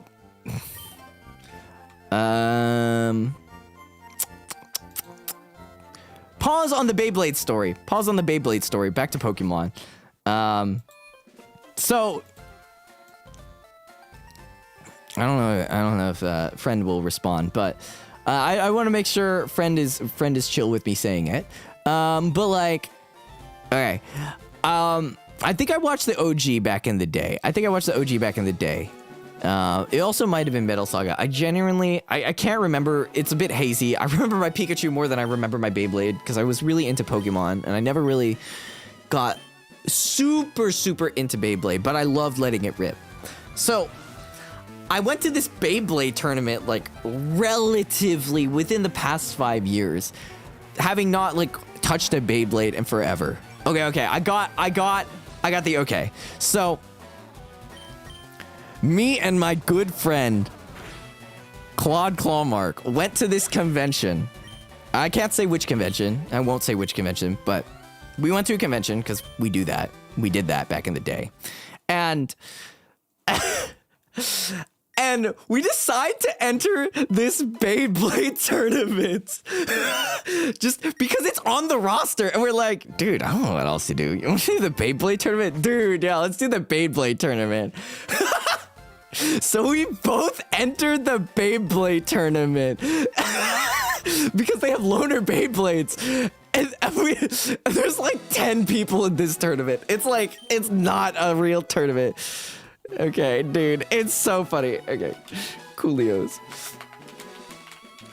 And he's just there hanging out. He has other friends there too. We have other friends there too. And like, we're like, okay, the Beyblade tournament's at 7. We're gonna be there. Was there a prize? Yes, there was. It actually was. I forget what it was. But like, we're there and we're like, okay, we're gonna enter the Beyblade tournament. Okay, dude, yeah, we're gonna enter the Beyblade tournament. So we're going around, we're doing stuff at the con, yeah, we're just hanging out, and then like, there's like arcade games. He's playing arcade games. I'm like, okay, Beyblade tournament's at like 7 or something. I don't remember the exact time. Let's just say 7 or something, maybe 6 or 7. And he was like, okay. So he goes up, and we're just hanging out, and he gets a few drinks. He's like, okay. And I'm like, it's like 6:30. And I'm like, where is this guy? And all right, well, I'll do my first round of the Beyblade tournament. So I let it rip, right? And no way. I think it was it pods or 1v1s? I think it was a free for all. I'm like, dude, the tournament's at like 7. Where are you? You gotta be here. He's like, dude, I'll come in like 10 minutes. It's fine. He's tricky. This guy doesn't drink ever, by the way. This guy doesn't. This is like when he was like trying it out for a bit and then he quit. Because it's 7 o'clock. The Beyblade tournament is starting. Everyone is there except for him. Where is he? He is in the hotel room, passed out because he drank only a little bit. But that man takes a sip and boom, he's out. He is passed out. I'm like, dude, you're missing the Beyblade tournament. He's like, fuck the Beyblade tournament. Beyblade tournament. I don't care about the Beyblade tournament. Okay, fuck you too. I gotta go win the Beyblade tournament. So we do the Beyblade tournament, and I let it rip. And they're going, the bays are blading, and bro is just eepy. Bro is just an eepy guy. I win 3rd in the Beyblade tournament, and I get to keep the Beyblade. but I let it rip a little too hard on like one of the rips, and the Beyblade bounces out of the stadium and flies across the room and hits the tournament organizer's monitor and breaks a pixel or two on the TV or on those monitor. And I'm like, oh, bro, I am so sorry. I'm so sorry. And he's like, dude, my monitor. I'm like, I'm sorry, bro. And of course, my boy comes up to me and he's like, dude, you broke his monitor? And I'm like, I didn't mean to. I just wanted to let it rip. And he was like, there's no way you broke his monitor with your Beyblade. I was like, you didn't even show up. Oh my God, I ripped so hard. Yeah, it was an expensive oopsie. I felt so bad. He was like, I was like, I'll pay for it. It's fine. I have a job. And he's like, no, it's okay. You just wanted to let it rip. It's fine. It's fine. So let it rip, more like rip his monitor. I'm sorry, bro. I was just It was not my proudest moment. It was really not. Sometimes you just want to let it rip, and sometimes it's better not to let it rip. Just because you can let it rip doesn't mean you should let it rip. But let it rip, I did. And bro,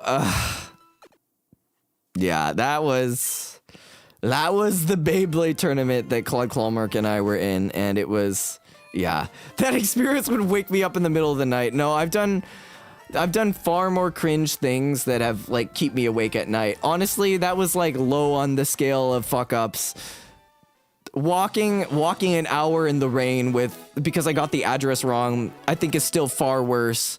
Okay, well no, that's not far worse. On the grand scheme of things, I'm still am pretty embarrassed about breaking the guy's. I mean, it was only a few pixels, but still, those are pixels he's never gonna get back. I still am ashamed that I broke his monitor. But walking an hour in the rain because I got the address wrong and showing up in front of some random guy's house is still probably... I think about that more often, and it haunts me more often because it comes up more often. And this is why people don't trust me with directions. Or Beyblades. This is why people don't trust me with Beyblades either. I'm getting my rights slowly revoked on every single thing. Like, not allowed to touch Beyblades, not allowed to touch a GPS, not allowed to touch a Rattata. That sounded wrong. Not allowed to use a Rattata because this Rattata is going through like animal abuse right now. Give this guy the industrial Beyblade. Dude, the building will be burning down if I'm letting that rip, man. Like that is scary. So every time you feel embarrassed, just turn it to Psyduck. That's exactly how I feel. Like I actually just like head empty, like zone out. Like I am, yeah. Do I still have the Beyblade that won? Yes. It's like in the corner of my room in this tin. I think I have it. Yeah, I do have it. I won't bring it. I won't take a picture of it because it might expose me if people remember the specific Beyblade. But yeah, how did I win third in that tournament, bro? That's crazy. But yeah, I'll never forget that. That was a time. Rip that guy's monitor, by the way. Rest in peace. And also, for the record, if anyone involved in that tournament is ever watching the stream or this gets clipped and that is watching it, please do not speak of this. Do not speak of that being me. Do not speak of what the con was. Please, if you know, keep it a secret.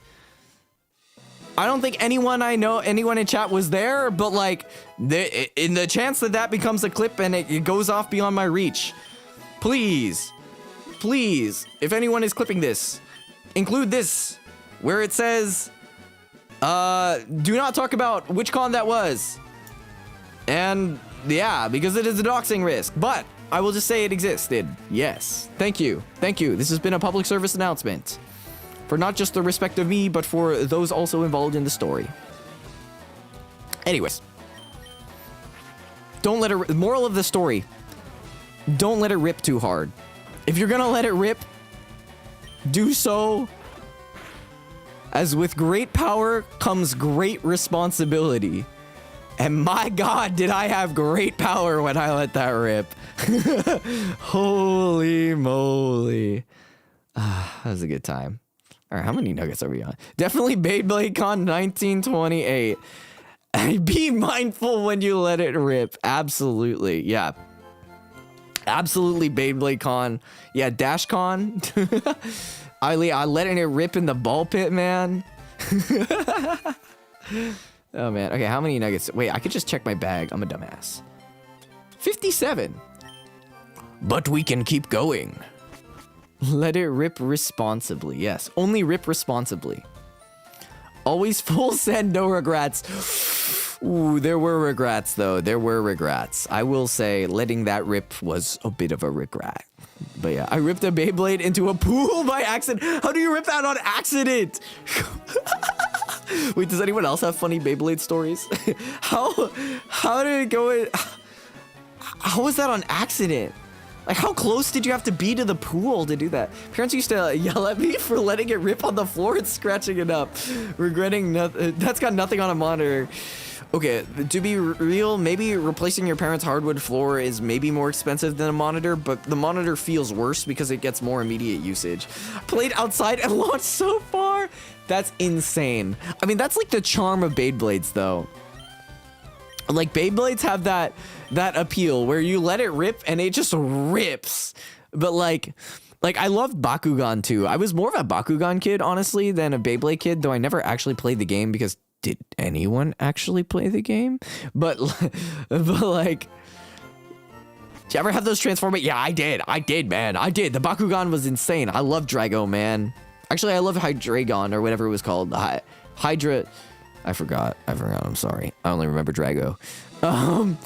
But like, Bakugan doesn't have the same out of control aspect that Beyblade has. Like Beyblade is insane because you let that thing rip and it rips. Bakugan, it's like you kind of roll it and you try to. You're not chucking that thing like a baseball at your little sister or whatever. Well, maybe some kids were, but not me because I didn't have any siblings, luckily. But I definitely chucked them at Pikachu. Pikachu definitely took a Bakugan to the face like on multiple occasions because I was like, Bakugan brawl, and I like fucking send that thing at like 35 miles an hour into Pikachu's skull, and I'm like, nice catch, Pikachu. I didn't have siblings and friends that like, oh my god, that tackle, Jesus Christ, or really friends that were into Bakugan, to that matter. Yeah, you still have your Bakugan? I honestly don't know if I still have my Bakugan. Man. No idea how the game works. It was cool. Yeah, I like the anime a lot. The anime was actually really well written. I liked it a lot. Bakugan watch along? Just kidding. Uncle had those big transforming Bakugans. Didn't know how it worked. It just transformed. 3 times before expected to transform. It transformed all right. Yeah, it's crazy. It's crazy. I don't think mine were that big. They were like medium-sized Bakugan. Actually bought a current Beyblade a few years ago. And it was so sad because instead of metal, it's fully plastic. No. Dude, wait. I imagine like 3D custom printed Beyblades go hard. I wonder if there's like an art of like making like bootleg metal components for your Beyblades, like fittings and stuff. I genuinely wonder. Like, Beyblade is actually such an interesting concept from a toy manufacturer perspective. From an engineering perspective, it's actually quite interesting. I think it's super cool. Collecting black and purple ones. Yeah, there was a meta for Beyblade or meta for Bakugan. Because either are insane. I mean, I can imagine a meta for Beyblade, but I can't imagine a meta for Bakugan. Like, what? Okay, funny story though. I remember when Bakugan were in stores, like, if you didn't do your research or whatever, like the Bakugan powers that they have are like random. And I remember I went to like Toys R Us back in the day to buy a Bakugan with like my family and like my, I don't know. One of the other people that was there was like just waiting for me. And I was at the Bakugan section for like, no joke, 1 hour, 1 whole hour looking at the different Bakugans that are in the ball form in their plastic container. And then I'm genuinely like staring at them, thinking that something will change as I like stare at them, as I try to figure out which of like the 10 Bakugan toys that are remaining on the shelf has the highest power. And I'm just like thinking about it. And I'm just like, but like, what if I don't want this one? I can only get one. What if I get this one? But like, what if the power is lower on this one? That one. But like, what if this one is better? Well, with the serpentine. But like, what if this turtle is stronger than the serpent?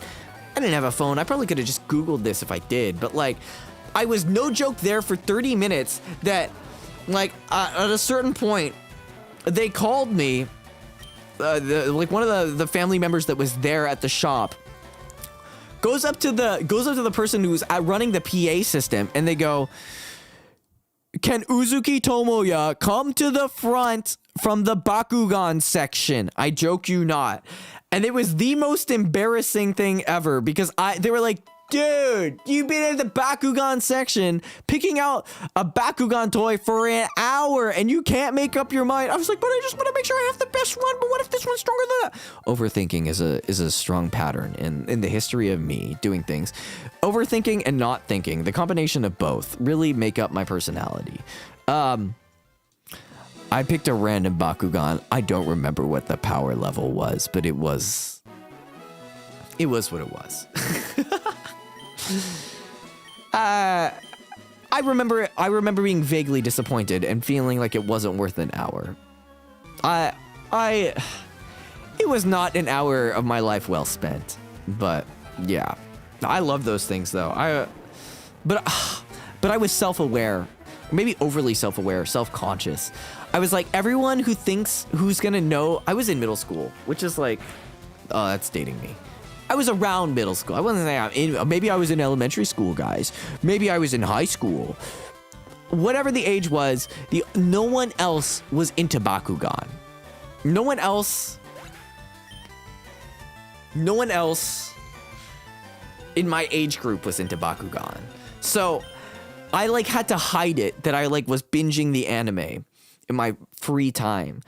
And I had no one else to talk about Bakugan to as a kid.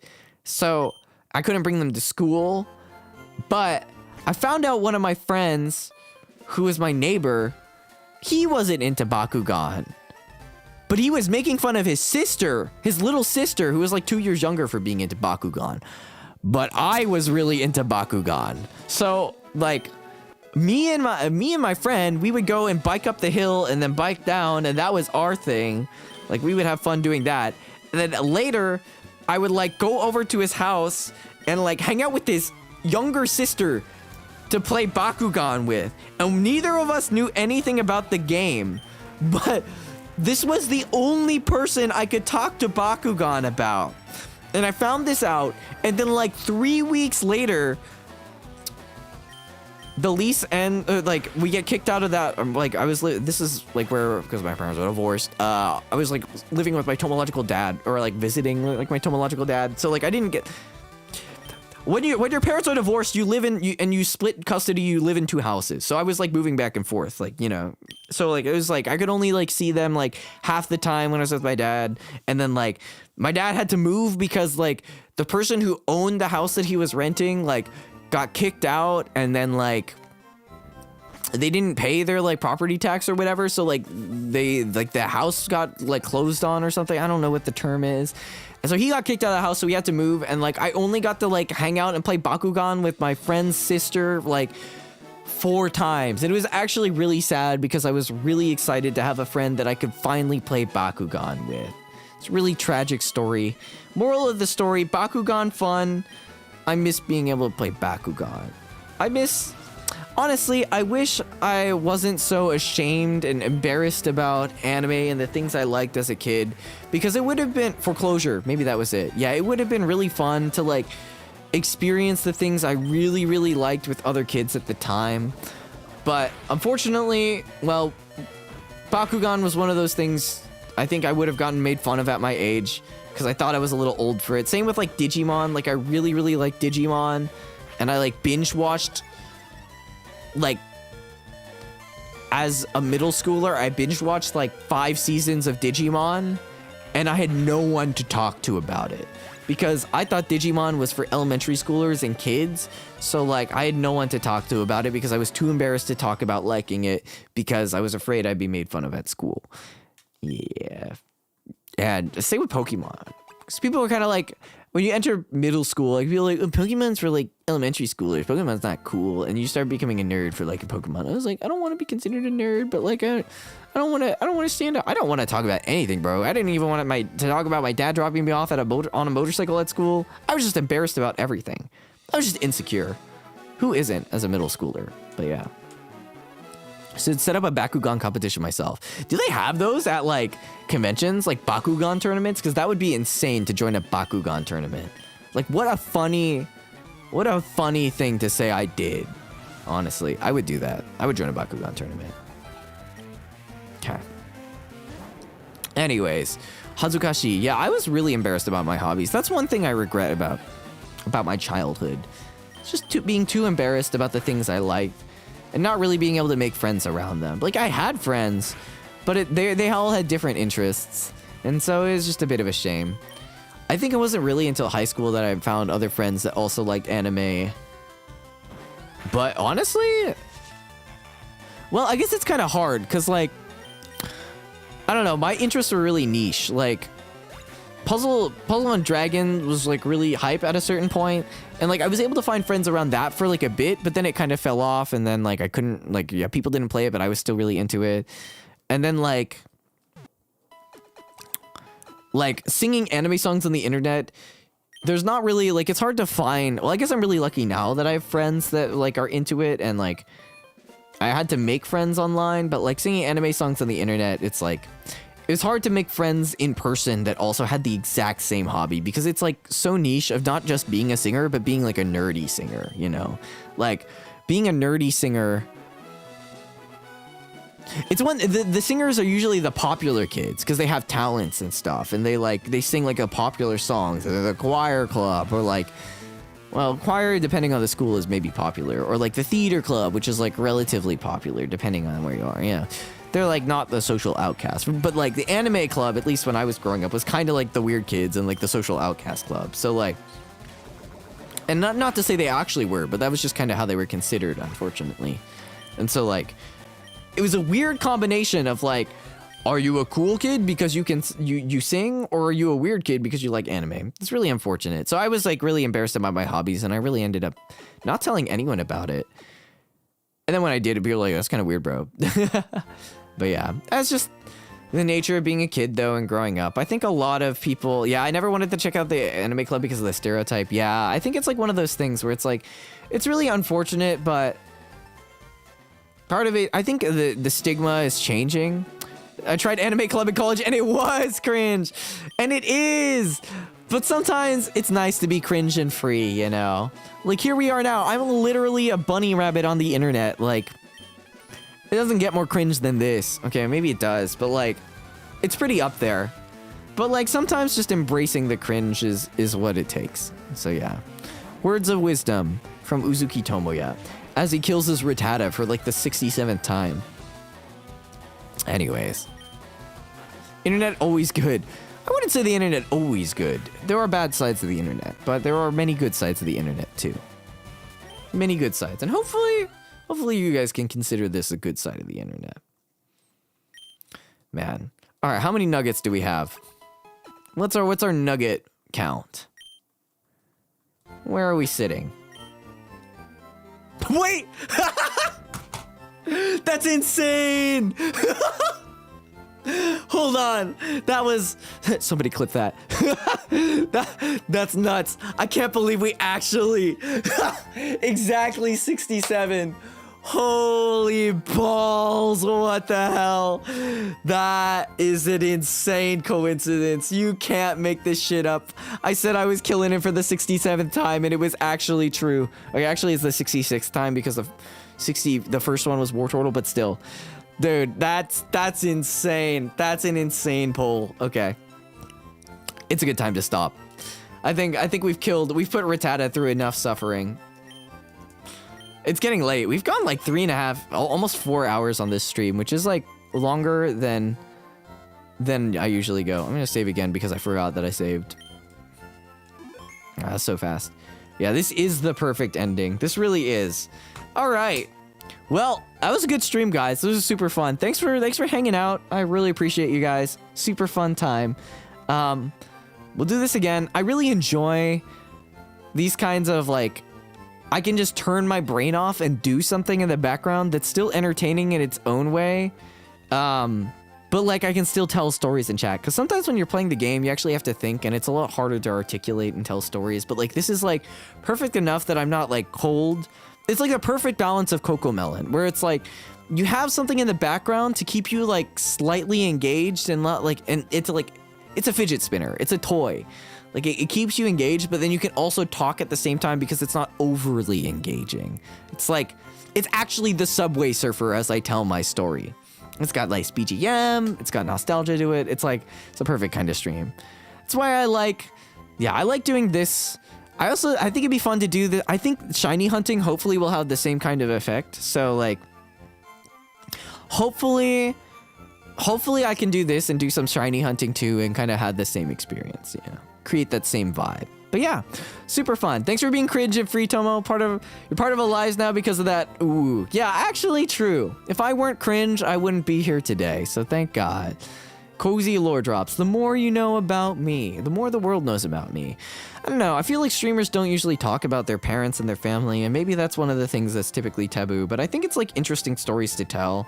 And I think as long as it's not revealing their personal information and it's like within, yeah, the bounds of that, it's fine. Obviously for like people, like it's specifically for my parents, like I won't really talk about other people outside my family or like even like within my family that much. Like for friends, obviously it's good to get permission before you tell stories about them. But yeah, I think, yeah, it's interesting stuff. I think I've lived a fairly interesting life, and I actually don't really talk about it that much to even like my friends, because like, when does it ever come up? When am I ever gonna like in conversation be like, oh yeah, you know, Pikachu went to the South Pacific and went to the French Polynesia. Like, I don't know, it's never gonna come up in conversation. But yeah. So it's cool. So yeah, thanks for coming. Hope you appreciated the stories, and yeah, let's find someone to rate. Let's see.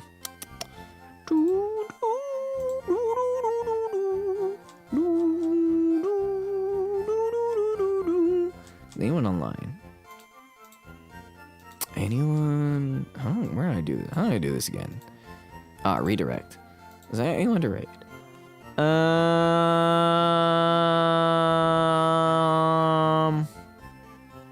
These are people like I kind of rate a lot. No one else is online. I think we'll no rate it today. We're gonna no rate today. Yeah. I'm like, how am I allowed to rate into these people? Some of these people I'm like, I feel like I shouldn't be. How am I allowed to? Wait, what? Hold on. Let me Google this real quick. I feel like I shouldn't be allowed to raid into this person. What? Are you allowed? Does YouTube allow you to redirect into any channel? Huh?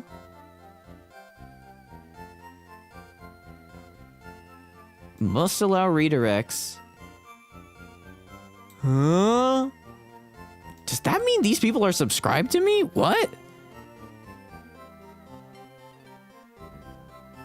I feel like I'm too scared to raid Mori Calliope channel Hololive. I'm not gonna lie.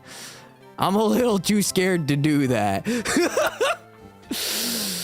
I'm a little too scared to do that. So I'm just gonna end the stream here.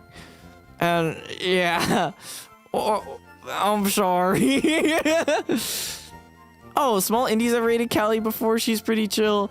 I'm scared, guys. I'll work up the courage later. Oh, I'm too scared. It's a little crazy. I think I was a little too crazy. We're gonna call it here. Maybe someone's playing Pokemon next time. But yeah. All right, guys. Thanks for coming. It's a good stream. Good chill vibes. Thanks for hanging out. I'm kind of tired. My voice is kind of tired, but good catch up. Fun times. I'll see you guys on the next one. All right. Otsutomo. Remember, as always, love, peace, and weeb. Shout out Pikachu and SakuraCon 2009 commercial. Going to bed. Ikimasu.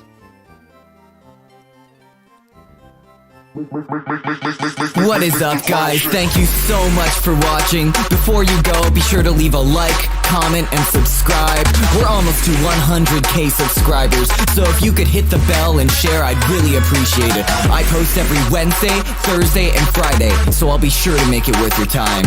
Alright, that's all, my dudes. Remember, as always, love, peace, and weed.